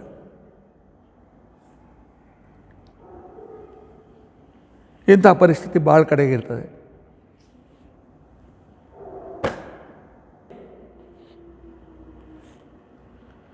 ದಶರಥ ಎಲ್ಲ ಕೋಶ ತೆಗೆದುಕೊಂಡು ಹೋಗ್ತಾನೆ, ರಾಜ್ಯಕೋಶ ತೆಗೆದುಕೊಂಡು ಹೋಗಂತ ಹೇಳ್ತಾನೆ. ಅವಾಗ ಅದು ಬಿಡೋದಿಲ್ಲ ಅಂತೇಳು ಅಂತಾಳೆ. ಸುಮಂತವನ್ನೇ ಕಳಿಸ್ಕೊಡ್ತಾನೆ, ಬಿಟ್ಟಾಗಿ ಮಾಡಿ ವಾಪಸ್ ತಗೊಂಬ ಅಂತ ತಿಳ್ಕೊಂಡು ಅಂತೇಳಿ. ಅವಾಗೆಲ್ಲ ಎಚ್ಚರ ಇದ್ದ. ಆದರೆ ಹೇಳುವಾಗಲ್ಲ ಮಾತ್ರ ಅವನು ಹೇಳಿಲ್ಲ. ಹೇಳಿದ್ದು ಕಾಡಿಗೆ ಹೋಗು ಅಂತ ತಿಳ್ಕೊಂಡು ಅಂತ ಹೇಳಿದವಳು, ಆ ರೀತಿ ವರ ಕೇಳಿದ್ದೇನೆ ಅಂತ ತಿಳ್ಕೊಂಡು ಅಂತ ಹೇಳ್ತಕ್ಕಂಥವಳು ಕೈಕೇಯಿ. ಅದಕ್ಕೋಸ್ಕರ ಸ್ತ್ರೈಣಸ್ಯ ಚ ಅಪಿ, ಸ್ತ್ರೈಣಸ್ಯ ಚ, ಸ್ತ್ರೀವಶನಾಗಿ ತನ್ನ ಅಪ್ಪ ಅವಳಿಗೆ ಕೊಟ್ಟಿರ್ತಕ್ಕಂಥ ಮಾತಿಗೆ ವರ ಪಡ್ಲಿಕ್ಕೆ ಮಾಡದೇ ಇರ್ತಕ್ಕಂಥವ್ರು ಕೂಡ ಕೈಕೇಯಿ ಹೇಳಿದರು, ಶಿರಸ ಜಗೃಹೇ ಸ ಭಾರ್ಯ. ಆಗಲೇ ನಾನು ಹೊರಡ್ತೇನೆ ಅಂತ ತಿಳ್ಕೊಂಡು ಅಂತ ಹೇಳಿ ಸ್ವೀಕಾರ ಮಾಡಿದ್ದಾನೆ. ಪ್ರಶ್ನೆ ಬರ್ತದೆ, ನಿಜವಾಗಿಯೂ ಕೈಕೇಯಿ ಎಷ್ಟು ಕೆಟ್ಟವಳೆ?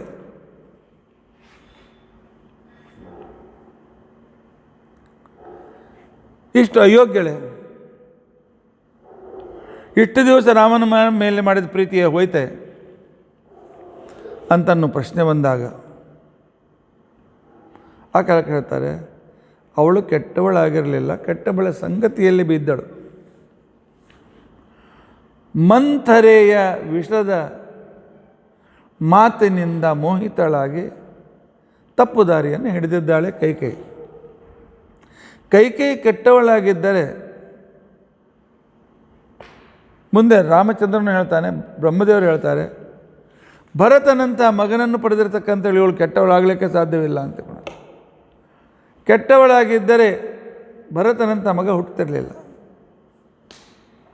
ಹೋಗಲಿ, ಇವಳು ಒಳ್ಳೆಯವಳು, ದಶರಥನು ಒಳ್ಳೆಯವನು. ಆ ದಾಸಿಗೆ ಇಷ್ಟು ಸಾಮರ್ಥ್ಯ ಎಲ್ಲಿಂದ ಬಂತು ಇವಳು ಮನಸ್ಸನ್ನು ಕೆಡಿಸ್ಲಿಕ್ಕೆ ಅಂತ. ಅದಕ್ಕೆ ಆಚಾರ್ಯ ಹೇಳ್ತಾರೆ, ಮಂಥರೆಗೆ ಸಾಮಾನ್ಯ ಆಗಿರಲಿಲ್ಲ. ಸಮುದ್ರ ಮಂಥನದಲ್ಲಿ ಹುಟ್ಟಿದ ಅಲಕ್ಷ್ಮಿ ಕಲಿಯ ಹೆಂಡತಿ. ಪೂರ್ವಂ ಕ್ಷೀರಾಬ್ಧಿಜಾತ ಕಥಮಪಿ ಅಪ್ಸರತ್ವಂ ಪ್ರಯಾತ. ಭಾಳ ಪ್ರಯತ್ನ ಮಾಡಿ ತಪಸ್ಸು ಮಾಡಿ ಅಪ್ಸರಾ ಸ್ತ್ರೀ ಆದಳು. ಆಗ ಬ್ರಹ್ಮದೇವರು ಅವಳಿಗೆ ಆಜ್ಞೆ ಮಾಡಿದರು. ಅವಳು ಬ್ರಹ್ಮದೇವರನ್ನು ಕುರಿತು ತಪಸ್ಸು ಮಾಡಿದ್ಳು. ತಪಸ್ಸು ಮಾಡಿರ್ತಕ್ಕಂಥ ಸಂದರ್ಭದಲ್ಲಿ ನನಗೆ ನನ್ನ ಉತ್ತಮ ಗತಿ ಸಿಗಬೇಕು, ನನ್ನ ಗತಿ ನನಗೆ ಸಿಗಬೇಕು ಅಂತ ತಿಳ್ಕೊಂಡಂತೇಳಿ ಆ ಕಾಲದಲ್ಲಿ ಅವಳು ಬ್ರಹ್ಮದೇವರಿಗೆ ಕೇಳಿಕೊಂಡಾಗ ಬ್ರಹ್ಮದೇವರು ಹೇಳ್ತಾರೆ, ನೋಡು, ನಾನು ಹೇಳಿದಂತೆ ಮಾಡು, ನಿನ್ನ ಗತಿ ನಿನಗೆ ಸಿಗ್ತದೆ ಅಂತ ತಿಳ್ಕೊಂಡಂತೇಳಿ. ಯಾಕೆ ಕಲಿ ಹೆಂಡತಿ ಅನ್ನ ತಪಸ್ಸಿಗೆ ಹೋಗಲೇಬೇಕು. ಅದಕ್ಕೋಸ್ಕರ ಬ್ರಹ್ಮದೇವರು ಅವಳಿಗೆ ಆಜ್ಞೆ ಮಾಡ್ತಾರೆ, ದಾಸಿ ಭೂತ್ವಾ ವಿಲುಂಪ ಸ್ವಗತಿಮಪಿ ತತಃ ಕರ್ಮಣ ಪ್ರಾಪ್ಸ್ಯಸೇ ತ್ವಂ. ನೀನು ಹೋಗಿ ರಾಮನ ಪಟ್ಟಾಭಿಷೇಕವನ್ನು ಕೆಡಿಸು, ಆಗ ನಿನ್ನ ಗತಿ ಆಗ್ತದೆ. ಬ್ರಹ್ಮದೇವ್ರಿಗೆ ಯಾಕೆ ಹೇಳಬೇಕು? ಅವರೇ ನಿಂತುಕೊಂಡು ಕೆಡಿಸು ಅಂತ ಯಾಕೆ ಹೇಳಬೇಕು? ಬ್ರಹ್ಮದೇವ್ರ ಜಗತ್ತಿಗೆ ತೋಳಿಸ್ಕೊಡ್ತಾರೆ, ಇಂಥವ್ರು ತಪಸ್ಸು ಮಾಡಿದರೂ ಕೂಡ ಇವರು ಒಳ್ಳೆಯವರಾಗಿರೋದಿಲ್ಲ, ಮತ್ತೊಬ್ಬರಾಗಿದ್ದರೆ ನನಗೆ ಇಂಥವರ ಬೇಕಾಗಿಲ್ಲ ಅಂತಂತಿದ್ರು. ಈ ಪಟ್ಟಾಭಿಷೇಕ ಕೆಡಿಸಕ್ಕಂಥ ಕೆಟ್ಟ ಕೆಲಸ ನಾಯಕ ಮಾಡಲಿ.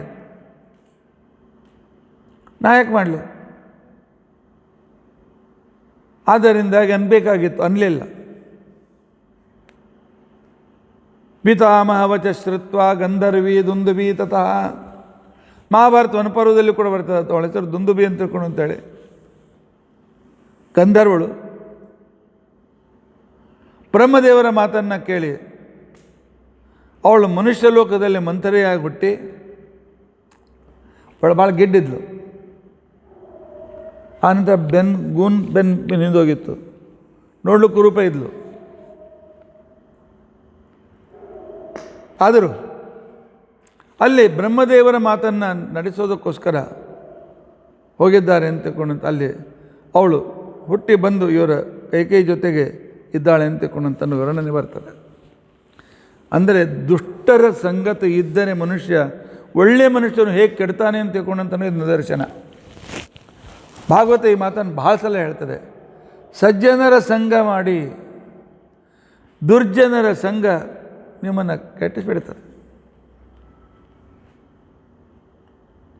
ಸಜ್ಜನರ ಸಂಘದಲ್ಲಿದ್ದರೆ ಅದಕ್ಕೋಸ್ಕರ ಸುಭಾಷಿತ ಹೇಳ್ತದೆ, ಅಹೋ ದುರ್ಜನ ಸಂಸರ್ಗಾತ್ ಮಾನಹಾನಿ ಪದೇ ಪದೇ ಪಾವಕೋ ಲೋಹ ಸಂಗೇನ ಮುದ್ಗರೈಹಿ ಅಭಿಹನ್ಯತೆ. ಅಗ್ನಿದೇವ ಬಹಳ ಒಳ್ಳೆಯವನು, ಆದರೆ ಅಗ್ನಿಯಲ್ಲಿ ಬೆಂಕಿಯನ್ನು ಕಬ್ಬಿಣ ಕಾಯಿಸ್ತಾರೆ. ಕೆಂಪ ಕಾಯ್ದ ಕ್ಷಣಕ್ಕೇನೆ ಇನ್ನೂ ಅದರಲ್ಲಿ ಬೆಂಕಿ ಇರ್ತದೆ, ಬದುಕಿ ತೆಗೆದು ಡಮ್ ಹೊಡಿತಾರೆ. ನಮಗೆ ಯಾವ ಆಕೃತಿ ಬೇಕು ಚಪ್ಪಟ್ ಮಾಡ್ತಾರೆ. ಹಾಗೆ ಬೆಂಕಿ ಆ ಲೋಹದ ಸಂಪರ್ಕ ಮಾಡಿದ್ದರಿಂದಾಗಿ ಆಗ ಅದು ಈ ಹತೋಡಿ ಹೊಡೆತನ್ನು ದಹನ ಮಾಡಬೇಕಾಗ್ತದೆ. ಹಾಗೆ ದುರ್ಜನರ ಸಂಗತಿಯಿಂದ ಕೈಕೇಯಿ ಪೂರ್ತಿಯಾಗಿ ರಿವರ್ಸ್ ಆಗಿಬಿಟ್ಟಿದ್ದ.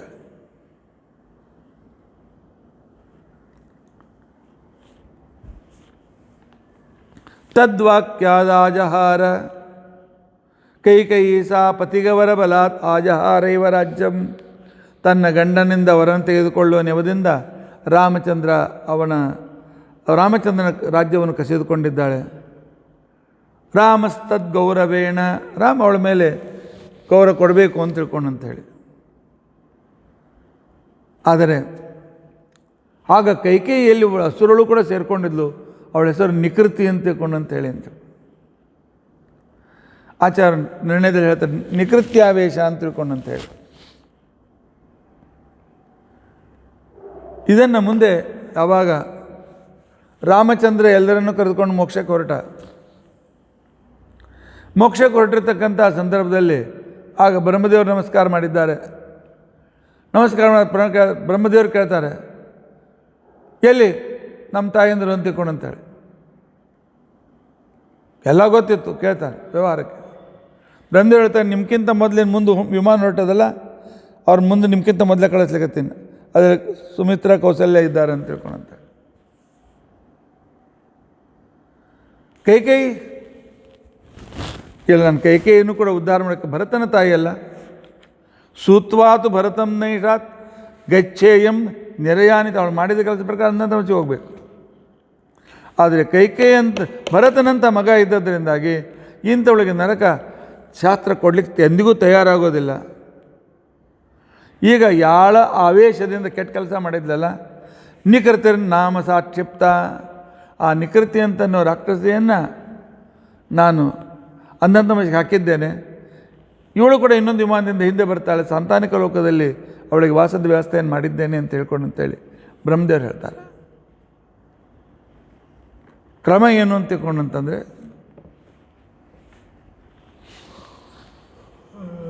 ನಿಕೃತಿಯಿಂದ ಆವಿಷ್ಟಳಾಗಿ ಆನಂತರ ಮಂಥರೆಯಿಂದ ತಲೆ ಕೆಡಿಸಿಕೊಂಡು ತಪ್ಪು ಮಾಡಿರ್ತಕ್ಕಂಥ ಕೈಕೇಯಿಗೆ ಸಾಕಷ್ಟು ಪಶ್ಚಾತ್ತಾಪ ಪಟ್ಟಿದ್ಲು. ನಂತರ ಭರತ ರಾಜ್ಯ ತೆಗೆದುಕೊಳ್ಳಿಲ್ಲ, ರಾಮನ ಪಾದುಕ ತೆಗೆದುಕೊಂಡು ಬಂದ. ಅವರು ಪಟ್ಟಿರ್ತಕ್ಕಂಥ ಪಶ್ಚಾತ್ತಾಪದಿಂದ ಎಂದು ಅವಳ ಪಾಪ ಸುಟ್ಟು ಹೋಗಿತ್ತು. ಅದರಿಂದ ನಿಕೃತಿಯ ಆವೇಶದಿಂದ ಇಂಥ ತಪ್ಪು ಕೆಲಸ ಆಯಿತು. ಅದಕ್ಕೋಸ್ಕರ ನಾವು ಎಚ್ಚರದಿಂದ ಇರಬೇಕು. ಯಾವಾಗ ಯಾವ ನಿಕೃತಿ ನಮ್ಮಲ್ಲಿ ಆವೇಶ ಬರ್ತದೆ ಗೊತ್ತಿಲ್ಲ. ನಿಕೃತಿ ಆವೇಶ ಬಂತು ಅಂತಿಕೊಂಡು ಅಂತಂದರೆ ಮನುಷ್ಯ ಏನು ಮಾಡ್ತಾನೆ, ತನ್ನ ಕೈಯಿಂದ ಗೋಡೆಗೆ ಗುತ್ತಾನೆ, ಕಟ್ಟಿಗೆಗೆ ಗುತ್ತಾನೆ,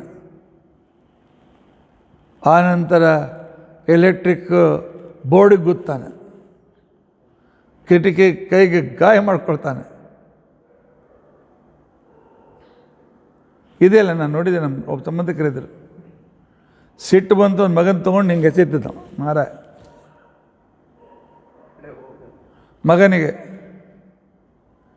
ಮಗನನ್ನೇ ಎಸೆಯುತ್ತಿದ್ದು.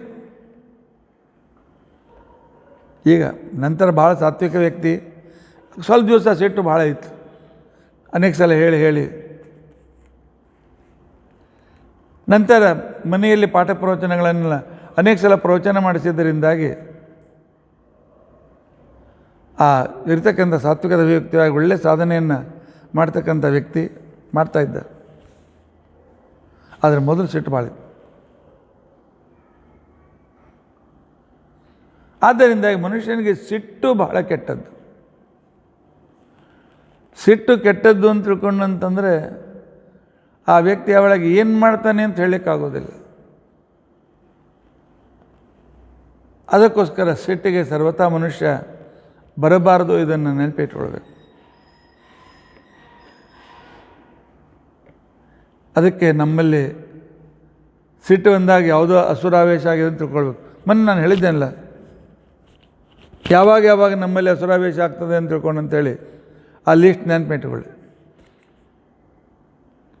ಯಾವಾಗ ಕಲಿ ಪ್ರವೇಶವಾಗ್ತದೆ, ನನ್ನ ಕಥೆ ಹೇಳುವಾಗ ಹೇಳಿದ್ದೇನೆ. ಯಾವಾಗ ಪ್ರವೇಶ ಆಗ್ತದೆ? ಸೂರ್ಯೋದಯ ಆದರೂ ಮಲೆಕೊಂಡಿದ್ದರೆ,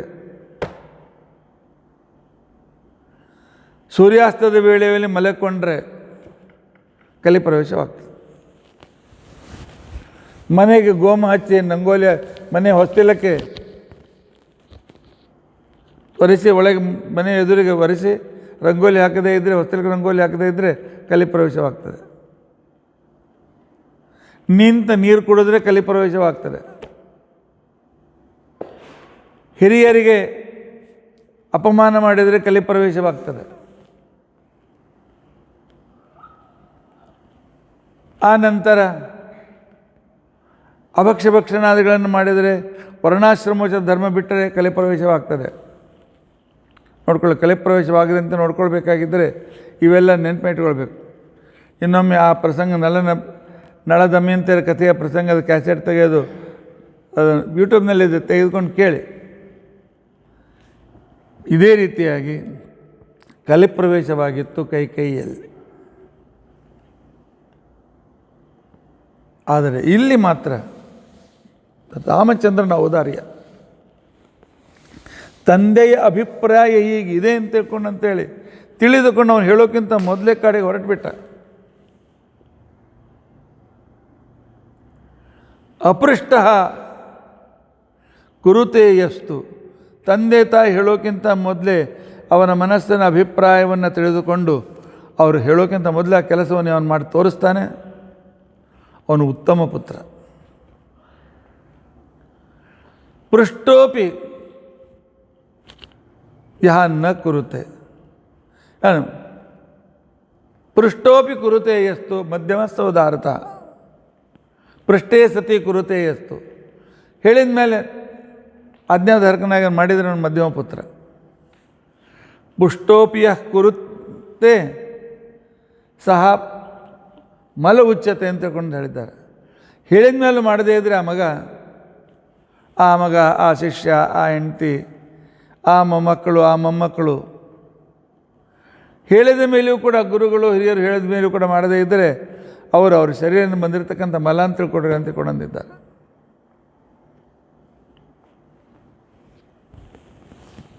ಆದ್ದರಿಂದಾಗಿ ರಾಮಚಂದ್ರನ ಔದಾರ್ಯ, ರಾಜ್ಯ ಶ್ರಿಯಂ ಪ್ರಣಿಧಿಯ ಸುಹೃದ ಅಧಿವಾಸಂ ತ್ಯಕ್ತ್ವಾ ಯಯೌವನಂ ಅಸೂನಿವ ಮುಕ್ತ ಸಂಘ.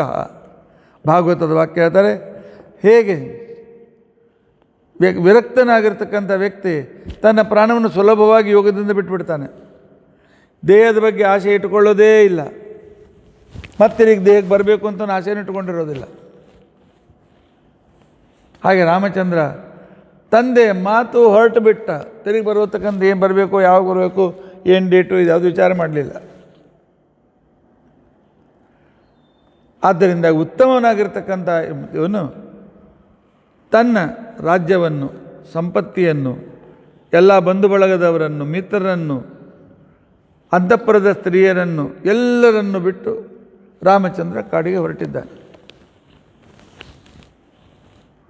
ದಶರಥ ಬೇಡ ಅಂತಂತಾನೆ.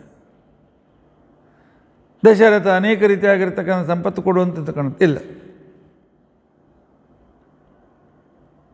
ಹೋಗಿ ಬರ್ತೇವೆ ಅಂತ ತಿಳ್ಕೊಂಡಂತೇಳಿ ನಮಸ್ಕಾರ ಮಾಡಿದಾಗ ಮೂರ್ಛಿತನಾದ ದಶರಥ ಮತ್ತೆ ಪುನಃ ಅರ್ಧ ಮೂರ್ಛಾವರ್ತೆ, ಅಷ್ಟೇ ಎಚ್ಚರಾವಸ್ಥೆ. ಕೈಕೇಯಿ ಹೇಳ್ತಾಳೆ, ಇಲ್ಲ ತಪಸ್ಸು ವೇಷದಿಂದ ಹೋಗ್ಬೇಕು.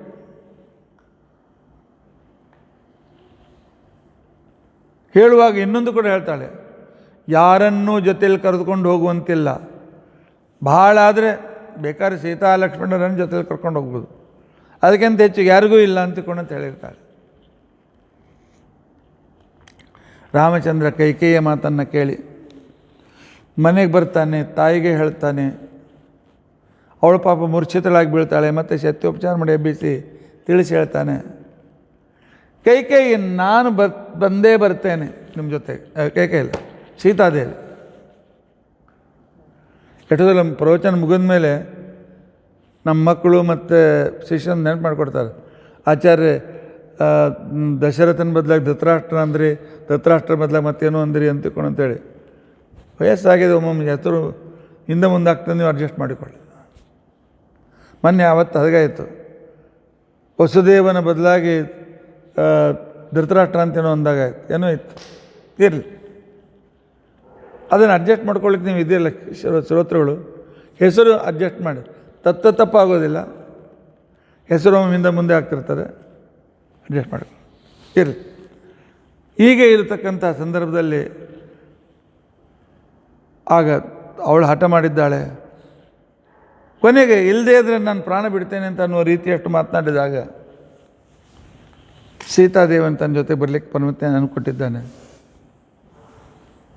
ಅಷ್ಟಲ್ಲಿ ಏನೋ ರಾಜ್ಯಾಭಿಷೇಕದ ವ್ಯವಸ್ಥೆಯಲ್ಲಿದ್ದ ಲಕ್ಷ್ಮಣನಿಗೆ ಸುದ್ದಿ ತಿಳಿಯಿತು. ಓಡ್ತಾ ಬಂದ. ಎದುರಿಗೆ ಅದೇ ಕೈಕೇನ್ ಭೇಟಿಯಾಗಿ ರಾಮ್ ಬರ್ತಾ ಇದ್ದ. ಅಣ್ಣ ಏನೋ ಕಿವಿ ಬಿದ್ದಿದ್ದ, ಕರೀನು. ಹೌದಪ್ಪ, ನಾನು ವನವಾಸಕ್ಕೆ ಹೋಗ್ತೇನೆ, ತಂದೆ ತಾಯಿನ ಸರಿಯಾಗಿ ನೋಡ್ಕೋಪ್ಪ ನೀನು. ಭರತನಿಗೆ ರಾಜ್ಯ ಅವನು ಬಂದ ಮೇಲೆ ಸ್ವಲ್ಪ ಹೊತ್ತು ಕೂಡಿಸೋ, ಅವನಿಗೆ ಅನೇಕರಿಂದ ಹೆಲ್ಪ್ ಮಾಡು, ಹಾಗೆ ಹೀಗೆ ಅಂತೇಳಿ ರಾಮ ಹೇಳ್ತಕ್ಕಂಥ ಸಂದರ್ಭದಲ್ಲಿ, ರಾಮ ಏನು ಹೇಳ್ತಿ? ಎಂದಿಗೂ ನಿನ್ನ ಜೊತೆ ನಾನು ಜೋರು ಮಾತನಾಡಲಿಲ್ಲ. ಯಾವ ನಮ್ಮ ಅಪ್ಪ ಅಮ್ಮ ಆ ಮುದುಕ ತನ್ನ ಹೆಂಡತಿಯ ವಶನಾಗಿ ಈ ತಪ್ಪು ಮಾಡೋಂತಿದ್ರೆ ರಾಮ ಹೂವನ್ನು ಚಿಟಿಕಿ ಬಾಡಿಸೋದ್ರೊಳಗಾಗಿ ಆ ದಶರಥನನ್ನು, ಆ ಕೈಕೇಯಿಯನ್ನು ಕಾರಾಗೃಹದಲ್ಲಿ ಹಾಕ್ತಿ ನಿನ್ನನ್ನು ರಾಜನನ್ನಾಗಿ ಮಾಡ್ತಾನೆ. ಏನಾದರೂ ಭರತ ವಿರೋಧ ಮಾಡಿದರೆ ಅವನನ್ನು ಬಿಡೋದಿಲ್ಲ ನಾನು. ಇದನ್ನು ನನ್ನ ಮೇಲೆ ವಿಶ್ವಾಸ ಇಟ್ಕೋ, ಬೇಗ ಹೂ ಅನ್ನು ಅಂತ ತಿಳ್ಕೊಂಡು ಅಂತ ಹೇಳಿ ಸಿಟ್ಟಿಗೆ ಬಂದು ಈ ರೀತಿಯಾಗಿ ಹೇಳ್ತಾ ಇರತಕ್ಕಂತಹ ಲಕ್ಷ್ಮಣನನ್ನು ಕಂಡು ಪರಮಾತ್ಮ ಹೇಳ್ತಾನೆ, ಲಕ್ಷ್ಮಣ ಮೊದಲು ನಿನ್ನ ಟೆಂಪ್ರೇಚರ್ ಡೌನ್ ಮಾಡು. ಸಿಟ್ಟಿನಲ್ಲಿದ್ದಾಗ ಏನು ಉಪದೇಶ ತಲೆಗೆ ಹೋಗೋದಿಲ್ಲ. ಟೆಂಪ್ರೇಚರ್ ಡೌನ್ ಮಾಡು. ತಂದೆ ತಾಯಿಗೆ ಏನು ಬೈತಾ ಇದ್ದೆ ಪ್ರಾಯಶ್ಚಿತ್ತ ಈಗಿಂದ ಮನಸ್ಸಲ್ಲಿ ಮಾಡ್ಕೊಂಬಿಡು. ನೋಡು, ನಮ್ಮ ತಂದೆ ವಚನಭ್ರಷ್ಟನಾಗಬಾರ್ದು ಅಂತ ನಮ್ಮ ಕರ್ತವ್ಯ ಅಲ್ಲೇನು? ನೀನೇ ಹೇಳು, ವಿಚಾರ ಮಾಡು. ದಶರಥ ರಘುಕುಲದಲ್ಲಿ ಇಂಥ ಒಬ್ಬ ವ್ಯಕ್ತಿಯಾಗಿ ಹೋದ. ಅವನು ತನ್ನ ಮಾತನ್ನು ನಡೆಸಿಕೊಡ್ಲಿಲ್ಲ ಅಂತ ತಿಳ್ಕೊಂಡು ಅಂತೇಳಿ ಅನ್ಬಾರ್ದು. ಅದಕ್ಕೋಸ್ಕರ ತುಳಸಿದಾಸರು ಹೇಳ್ತಾರೆ, ರಘುಕುಲ ರೀತ ಸದಾ ಚಲಿ ಆಯಿ, ಪ್ರಾಣ ಜಾಹಿ ಬರು ಬಚನನ ಜಾಹಿ. ರಘುಕುಲದಲ್ಲಿ ಕ್ರಮ ಬೇಕಾದ್ರೆ ಪ್ರಾಣ ಬಿಟ್ಟಾರು, ಆದರೆ ಕೊಟ್ಟ ವಚನವನ್ನು ತಪ್ಪದೇ ಪರಿಪಾಲನೆ ಮಾಡ್ತಾರೆ. ಆದ್ದರಿಂದಾಗಿ ನಮ್ಮ ಕರ್ತವ್ಯಲ್ಲೇನು? ನೋಡು, ನಾವು ಹೋದ್ಮೇಲೆ ಪಾಪ ಮತ್ತೇನಾದರೂ ಕೈಕೇಯಿ ತ್ರಾಸು ಕೊಟ್ಟಾಳು, ಅಪ್ಪನನ್ನು ಸರಿಯಾಗಿ ನೋಡ್ಕೊ. ಕಾಡಿಗೆ ಹೋಗುವಂತಂದು ಅಪ್ಪನ ಮೇಲೆ ಸಿಟ್ಟು ಬಂದಿರಲಿಲ್ಲ ಅವನಿಗೆ. ಆ ನಂತರ ಕೌಸಲ್ಯಗೆ ಯಾರಿರೋದಿಲ್ಲ, ಅವಳಿಗೂ ಕೂಡ ಸಮಾಧಾನ ಹೇಳಪ್ಪ ಅಂತ ಅಂದಾಗ ಆಗ ಲಕ್ಷ್ಮಣ ಹೇಳ್ತಾನೆ, ಇಲ್ಲ ಅಣ್ಣ, ನಾನು ನನ್ನ ಕೋಪ ಶಾಂತ ಮಾಡಿ ಸರಿಯಾಗಿರಬೇಕು ಅಂತ ಇಚ್ಛೆ ಇದ್ದರೆ ನನಗೆ ನಿನ್ನ ಜೊತೆಗೆ ಬರಲಿಕ್ಕೆ ಅನುಮತಿ ಕೊಡು. ರಾಜ್ಯ ಬೇಡ ಅಂತ ಅವರನ್ನು ರಾಜ್ಯದಲ್ಲಿ ಇಳಿಸ್ಬೇಡ ಅಂತಂತೆಲ್ಲ, ನಾನು ಇಲ್ಲಿ ಅನ್ಯಾಯ ಸಹನ ಮಾಡ್ತು ಊರಲ್ಲಿರೋದಿಲ್ಲ, ನಿನ್ನ ಜೊತೆಗೆ ನಾನು ಬರ್ತೇನೆ. ಆಗ ರಾಮ ಹೇಳ್ತಾನೆ, ಹೋಗಿ ನಿಮ್ಮ ತಾಯಿಗೆ ನಮಸ್ಕಾರ ಮಾಡು, ಅನುಮತಿ ತೆಗೆದುಕೊಂಡ. ಆ ಸಾಧ್ಯ ಕೊಡೋದಿಲ್ಲ, ಅನುಮತಿ ಕೊಡೋದಿಲ್ಲ. ಇಂಥ ಪ್ರೀತಿ ಪುತ್ರನ ಬಿಟ್ಟುಕೊಡ್ತಾಳೆ. ಲಕ್ಷ್ಮಣ ಹೋದ. ಲಕ್ಷ್ಮಣ ಹೋಗಿ, ನಾನು ಕಾಡಿಗೆ ಹೊರಟಿದ್ದೇನೆ. ನಂಗೆ ಸುದ್ದಿ ಗೊತ್ತಾಯಿತು, ರಾಮಚಂದ್ರ ಕಾಡಿಗೆ ಹೋಗಬೇಕು, ತಪ್ಪದೆ ಹೋಗು. ವನಾಯ ಜನಿತೋಸಿತ್ವಂ, ಆ ಶಬ್ದ ನನಗೆ ವಾಕ್ಯ ನೆನಪಿ ಬರ್ತಿರಲಿಲ್ಲ. ನೀನು ಅಣ್ಣನ ಜೊತೆ ಕಾಡಿಗೆ ಹೋಗೋದಕ್ಕೋಸ್ಕರವೇ ಹುಟ್ಟಿದ ವ್ಯಕ್ತಿ, ಹೋಗುವಂತೆ ಕೊಡು ಅಂತ ಹೇಳ್ತಾಳೆ ತಾಯಿ. ಸುಮಿತ್ರನ ತ್ಯಾಗದ ಕಡೆಗೆ ಲಕ್ಷ್ಯ ಕೊಡಿ. ಎಂಥ ಅದ್ಭುತ ತ್ಯಾಗ!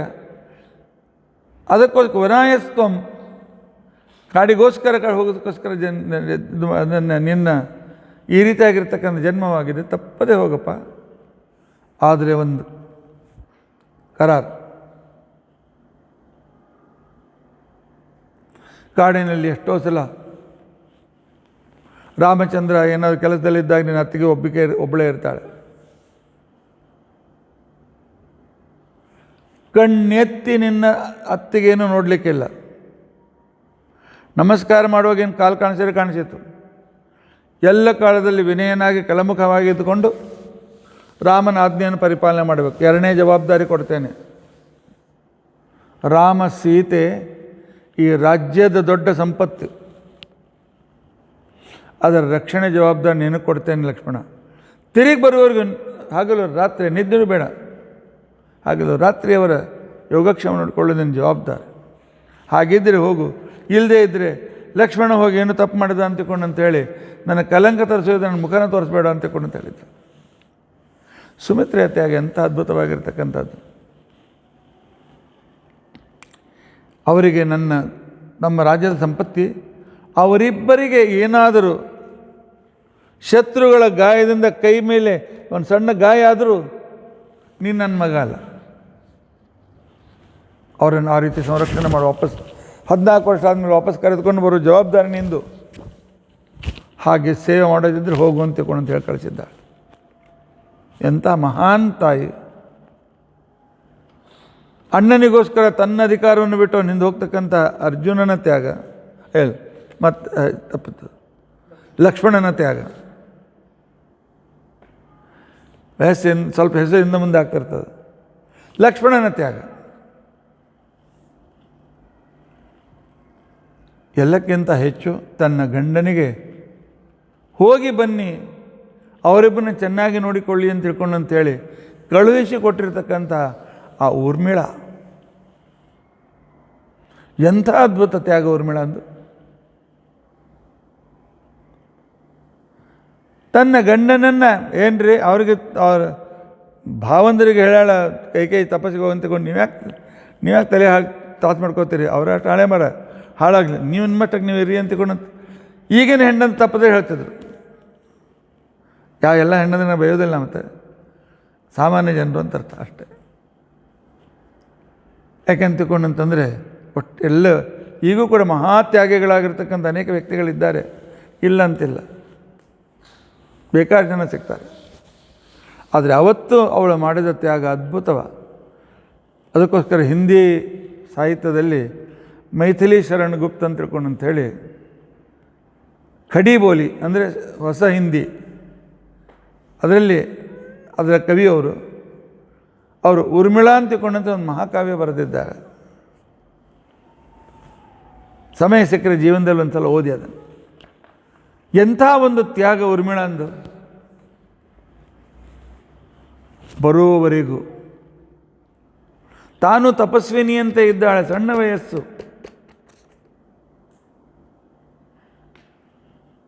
ಸಣ್ಣ ವಯಸ್ಸು, ಅದರ ಜೊತೆಗೆ ಬೇಕಾದಷ್ಟು ಭೋಗದ ವಸ್ತುಗಳು ಅರಮನೆಯ ತುಂಬಲು ತುಳುಕ್ತಾ ಇದೆ. ಒಬ್ಬ ಯೋಗಿನಿಯಂತೆ ನಾರುಬಟ್ಟೆ ಉಟ್ಟುಕೊಂಡು, ಸೀತಾದೇವಿ ನಾರುಬಟ್ಕೊಂಡು, ಸೀತಾದೇವಿ ಎಲ್ಲ ನನ್ನ ಗಂಡನ ನಾರುಬಟ್ಟೆ ಉಟ್ಕೊಂಡಿದ್ದಾನಲ್ಲ, ಅಂಥ ಅದ್ಭುತ ತ್ಯಾಗ ಮಾಡಿರ್ತಕ್ಕಂಥ ಊರ್ಮಿಳ. ಒಬ್ಬೊಬ್ಬರ ಕಥೆ ನಮ್ಮ ಮಕ್ಕಳಿಗೆ ನಾವು ಕಲಿಸೋಣ.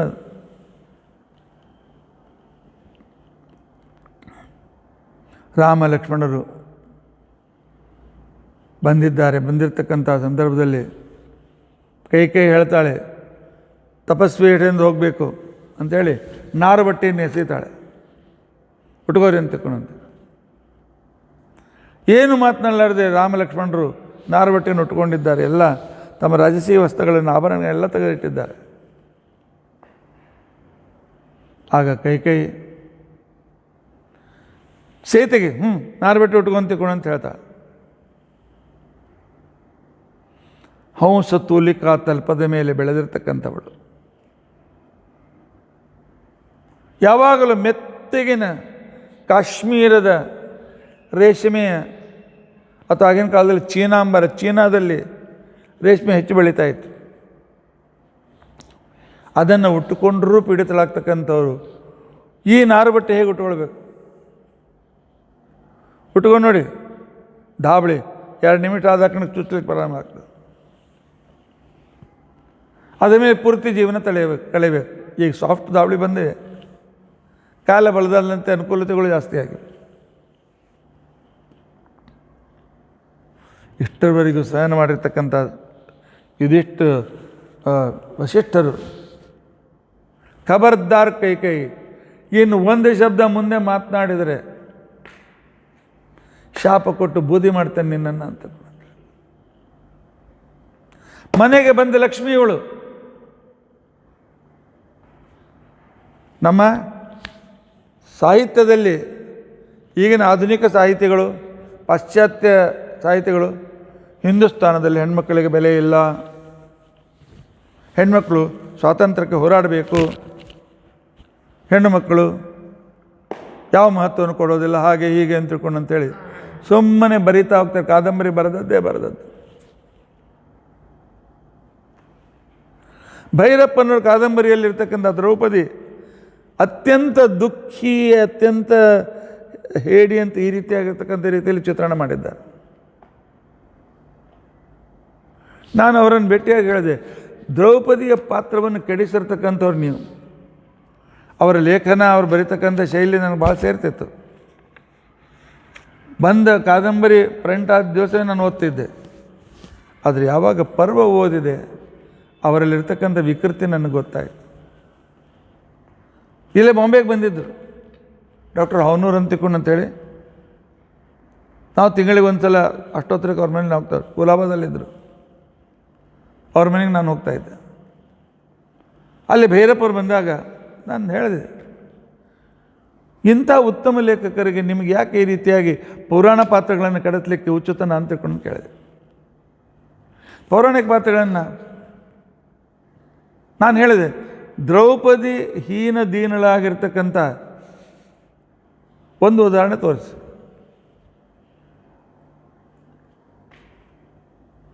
ವಸ್ತ್ರಾಹರಣದ ಸಂದರ್ಭದಲ್ಲಿಯೂ ಕೂಡ ಆತ್ಮ ಸಂರಕ್ಷಣೆ ಇರ್ತಕ್ಕಂಥ ಕಾವ್ಯದ ಪ್ರಕಾರ ಕವಿಗಳು ಬರ್ಕೊಳ್ಳಿ, ಆದರೆ ಮುಖಪ್ರೇಕ್ಷ ಪಾಂಡವ ಅಂತ ತಿಳ್ಕೊಂಡು ಅಂತ ಹೇಳ್ತಾರೆ.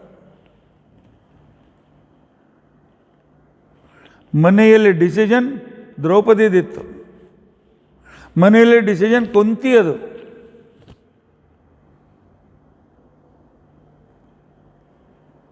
ದ್ರೌಪದಿಯನ್ನು ಗೆದ್ದುಕೊಂಡು ಬಂದಿರತಕ್ಕಂಥ ಸಂದರ್ಭದಲ್ಲಿ ಭಿಕ್ಷೆ ತಂದಿದ್ದೇವೆ ಅಂದ ತಾಯಿಗೆ ಹೇಳಿದಾಗ 5 ಜನ ಭಿಕ್ಷೆಯನ್ನು ಸ್ವೀಕಾರ ಮಾಡಿ ಅಂತ ತಿಳ್ಕೊಂಡು ಅಂತ ಹೇಳಿದಾಗ ಧರ್ಮರಾಜ, ಅಮ್ಮ ಒಳಗೆ ಕೂತ್ಕೊಂಡು ಮಾತನಾಡಬೇಡ, ಬಾ ಹೊರಗೆ, ಏನು ತಂದಿದ್ದೇವೆ ನೋಡು ಅಂತ ತಿಳ್ಕೊಂಡು ಅಂತೇಳಿ ಹೊರಗೆ ಬಂದು ನೋಡ್ತಾಳೆ ದ್ರೌಪದಿ. ಆಗ ಧರ್ಮರಾಜ ಅಂತಾನೆ, 5 ಜನ ಯಾಕೆ ಒಬ್ಬಳನ್ನು ಮದುವೆ ಆಗೋದು, ವಾಪಸ್ ತಗೋ ಅಮ್ಮನೇನು ಮಾತು. ಕುಂತು ಏನು ಹೇಳು, ಆರ್ಯ ಸ್ತ್ರೀ ನಾನು, ನಿಯಮದಿಂದ ಬಂದಿರತಕ್ಕಂಥವಳು ನಾನು, ನನ್ನ ಬಾಯಿಂದ ತಪ್ಪು ಮಾತು ಹೊರಡೋದಿಲ್ಲ, ಇದರಲ್ಲಿ ಏನೂ ರಹಸ್ಯ ಇದೆ, ಆದ್ದರಿಂದಾಗಿ ವಿಚಾರ ಮಾಡಿ ನೀವು 5 ಜನ ಮದುವೆ ಮಾಡಿಕೊಳ್ಳಿ ಅಂತ ತಿಳ್ಕೊಂತ ಇರ. ಅಟಲ್ಲಿ ವೇದವ್ಯಾಸರು ಬರ್ತಾರೆ, ತಿಳಿಸಿ ಹೇಳ್ತಾಳೆ, 5 ರೂಪಾಯಿ ನಿಮ್ಮಲ್ಲಿ ಇರ್ತಕ್ಕಂಥದ್ದು, ಅವಳಲ್ಲಿ 5 ರೂಪಾಯಿ ಇದೆ, ಇದೆಲ್ಲ ಸಮಾಧಾನ ಮಾಡಿ ತಿಳಿಸಿ ಹೇಳ್ತಾರೆ. ಆದರೆ ಡಿಸಿಷನ್ ಕುಂತಿ ಅದು. ಮತ್ತು ಹೆಣ್ಮಕ್ಳಿಗೆ ಬೆಲೆ ಇಲ್ಲ ಅಂತಕೊಂಡು ಯಾಕಂತೀರಿ ನೋಡಬೇಕಾದ್ರೆ. ರಾಜ್ಯದಲ್ಲಿದ್ದಾಗಲೂ ವನದಲ್ಲಿದ್ದಾಗಲೂ ಏನೇ ಡಿಸಿಷನ್ ತೆಗೆದುಕೊಳ್ಬೇಕಾಗಿದ್ದರೆ 5 ಜನ ದ್ರೌಪದಿ ಮುಖ ನೋಡ್ತಾ ಇದ್ರೆ ದ್ರೌಪದಿ ಆಗಲಿ ಅಂತಂದು ಆ ಕಣಕ್ಕೇನೆ ಕೆಲಸ ಮಾಡ್ತಾಯಿದ್ರಂತೆ. ಅಷ್ಟು ತನ್ನ ಪ್ರೀತಿಯಿಂದ ತನ್ನ ಗಂಡಂದರನ್ನು ತನ್ನ ಮಾತು ಹೇಳುವಂಥ ಅಂಥ ಒಂದು ಡಿಸಿಷನ್ ಮೇಕಿಂಗ್. ನಂತರ ಇಸ್ಲಾಂ ಬಂದರು, ಆಕ್ರಮಣ ಆಯಿತು, ಹೆಣ್ಣು ಹುಡುಗರ ನೋಡಿದ ಆ ಕ್ಷಣಕ್ಕೆ ಓಡಿಸ್ಕೊಂಡು ಹೋಗ್ತಿದ್ರು, ಕೆಡಿಸ್ತಿದ್ರು ಅಂತೇಳಿ ಅವರನ್ನು ಮನೆ ಒಳಗೆ ಕುಡಿಸಿದ್ರೆ ಹೊರತು ಹೆಣ್ಣು ಮಕ್ಕಳಿಗೆ ಎಂದಿಗೂ ತಿರಸ್ಕಾರ ಇತ್ತಿದಾಗ ಆ ಕಾಲಕ್ಕೆ ಆ ಪರಿಸ್ಥಿತಿ ಆಗಿತ್ತು. ಬ್ರಿಟಿಷರ ಮುಸ್ಲಿಮರ ಕಾಲಕ್ಕೆ ಅಂತೇಳಿ ಮನೆಯಲ್ಲಿ ಎಜುಕೇಷನ್ ಕೊಡ್ತಿದ್ದು, ಮನೆಯಲ್ಲಿ ಖಾಲಿ ಕೊಡ್ತಿದ್ದಿಲ್ಲ. ಮನೆಯಲ್ಲಿ ಕೊಡುವಷ್ಟು ಎಜುಕೇಷನ್ ಇವತ್ತು ಸ್ಕೂಲ್ನಲ್ಲಿ ಕೊಡೋದಿಲ್ಲ. ಆಲ್ರೌಂಡಿಂಗ್ ವಿದ್ಯೆಯನ್ನು ಕಲಿಸ್ತಾ ಇದ್ರು ಹೆಣ್ಮಕ್ಳಿಗೆ. ಈ ರೀತಿಯಾಗಿ ಇರ್ತಕ್ಕಂಥ ಸಂದರ್ಭದಲ್ಲಿ ಅವ್ರು ಹೇಳ್ತಾರೆ, ಕೈಕೇಯಿ ಆಕೆ ರಾಜಕುಮಾರಿ, ಮನೆಗೆ ಬಂದ ಲಕ್ಷ್ಮಿ ಹೇಗೆ ಬಂದಿದ್ದಾಳೆ, ಕಾಡಿಗೆ ಹೋಗ್ಬೇಕಾದ್ರೆ ಹಾಗೆ ಹೋಗ್ತಾಳೆ. ಇನ್ನು ಅವಳ ಬಗ್ಗೆ ಏನಾದರೂ ನಾರಬಡಿ ವಾಲ್ಮೀಕಿ ರಾಮಾಯಣದಲ್ಲಿಯೂ ಬರ್ತದೆ, ರಾಮಚರಿತಮಾನಸದಲ್ಲಿಯೂ ಬರ್ತದೆ. ಸೀತಾದೇವಿ ಕೈಯಲ್ಲಿ ನಾರಬಡಿ ತೆಗೆದುಕೊಳ್ತಾಳೆ, ಮುಟ್ತಾಳೆ, ತೆಗಿತಾಳೆ, ಮತ್ತೆ ಮುಟ್ತಾಳೆ, ರಾಮನ ಕಡೆ ಒಮ್ಮೆ ನೋಡ್ತಾಳೆ, ಮುಟ್ತಾಳೆ, ರಾಮನ ಕಡೆ ನೋಡ್ತಾಳೆ. ಇಂಥ ಬಿರುಸಾದ ಬಟ್ಟೆನ ಉಟ್ಕೊಳ್ಳೋದು ಹೇಗೆ?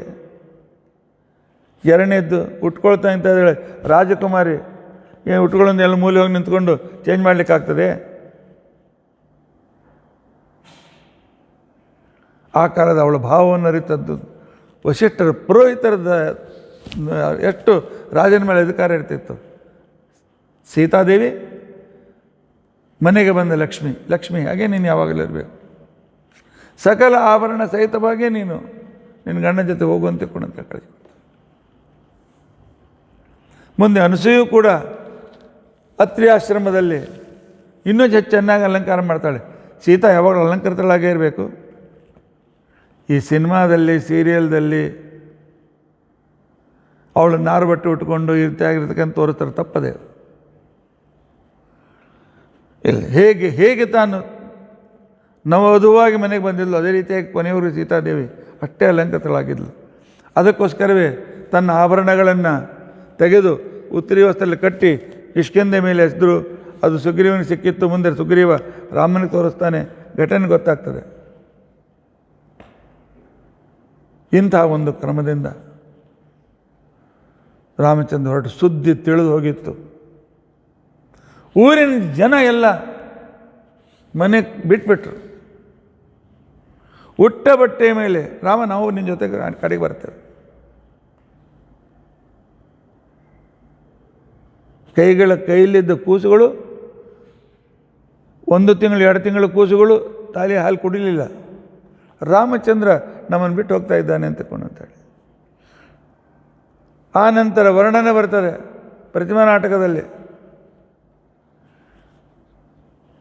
ಪಕ್ಷಿಗಳು ಕಾಳು ತಿನ್ನಲಿಲ್ಲಂತೆ, ಪಶುಗಳು ತಮ್ಮ ಮುಂದೆ ಹುಲ್ಲು ಹಾಕಿರು ತಿನ್ನಲಿಲ್ಲಂತೆ. ಎಲ್ಲವೂ ಸಾಶ್ರು ನಯನ, ಕಣ್ಣೀರನ್ನು ಸುರಿಸುತ್ತಾ ರಾಮನ ಕಡೆಗೇನೆ, ಅವನು ಹೋಗುವ ದಾರಿ ಕಡೆಗೇನೆ ನೋಡ್ತಾ ಇದ್ದಾವಂತೆ.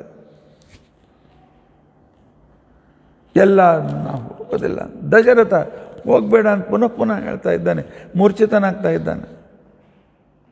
ಹೇಳ್ತಾನೆ, ಇವತ್ತಿನಿಂದ ನೀನು ನನ್ನನ್ನು ಮಾತನಾಡಿಸ್ಬೇಡ ಅಂತ ಕೈಗೆ ಇವತ್ತಿನ ನೀನು ಬಿಟ್ಬಿಟ್ಟಿದ್ದೇನೆ ಅಂತ ಹೇಳಿದ್ದ.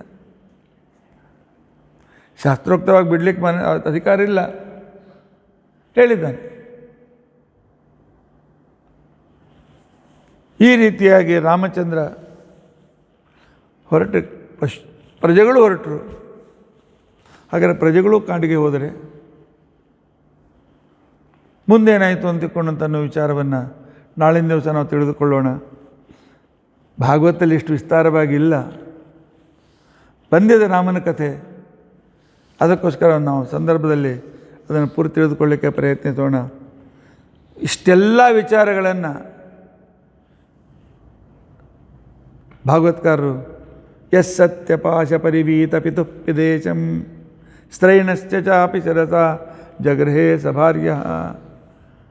ಸತ್ಯ ಅಂತಕ್ಕಂಥ ಪಾಶದಿಂದ ಕಟ್ಟಲ್ಪಟ್ಟ, ಆದರೆ ಸ್ತ್ರೀಜಿತನಾಗಿ ತನ್ನ 3ನೇ ರಾಣಿಯ ವಶನಾಗಿರ್ತಕ್ಕಂಥ ದಶರಥನ ಮಾತನ್ನು ಆಜ್ಞೆಯನ್ನು ಶಿರಸಾವಹಿಸಿ ರಾಮಚಂದ್ರ ಕಾಡಿಗೆ ಹೊರಟಿದ್ದಾನಂತೆ. ಮುಂದೇನಾಯಿತು ಅಂತನ್ನೋದನ್ನು ನಾಳಿನ ದಿವಸ ನಾವು ತಿಳಿದುಕೊಳ್ಳಿಕ್ಕೆ ಪ್ರಯತ್ನಿಸೋಣ. ಇತಿ ಅದ್ಯ ಕಥಾ ಪ್ರಸಕ್ತಿ. ಶ್ರೀಕೃಷ್ಣ ಅರ್ಪಣ.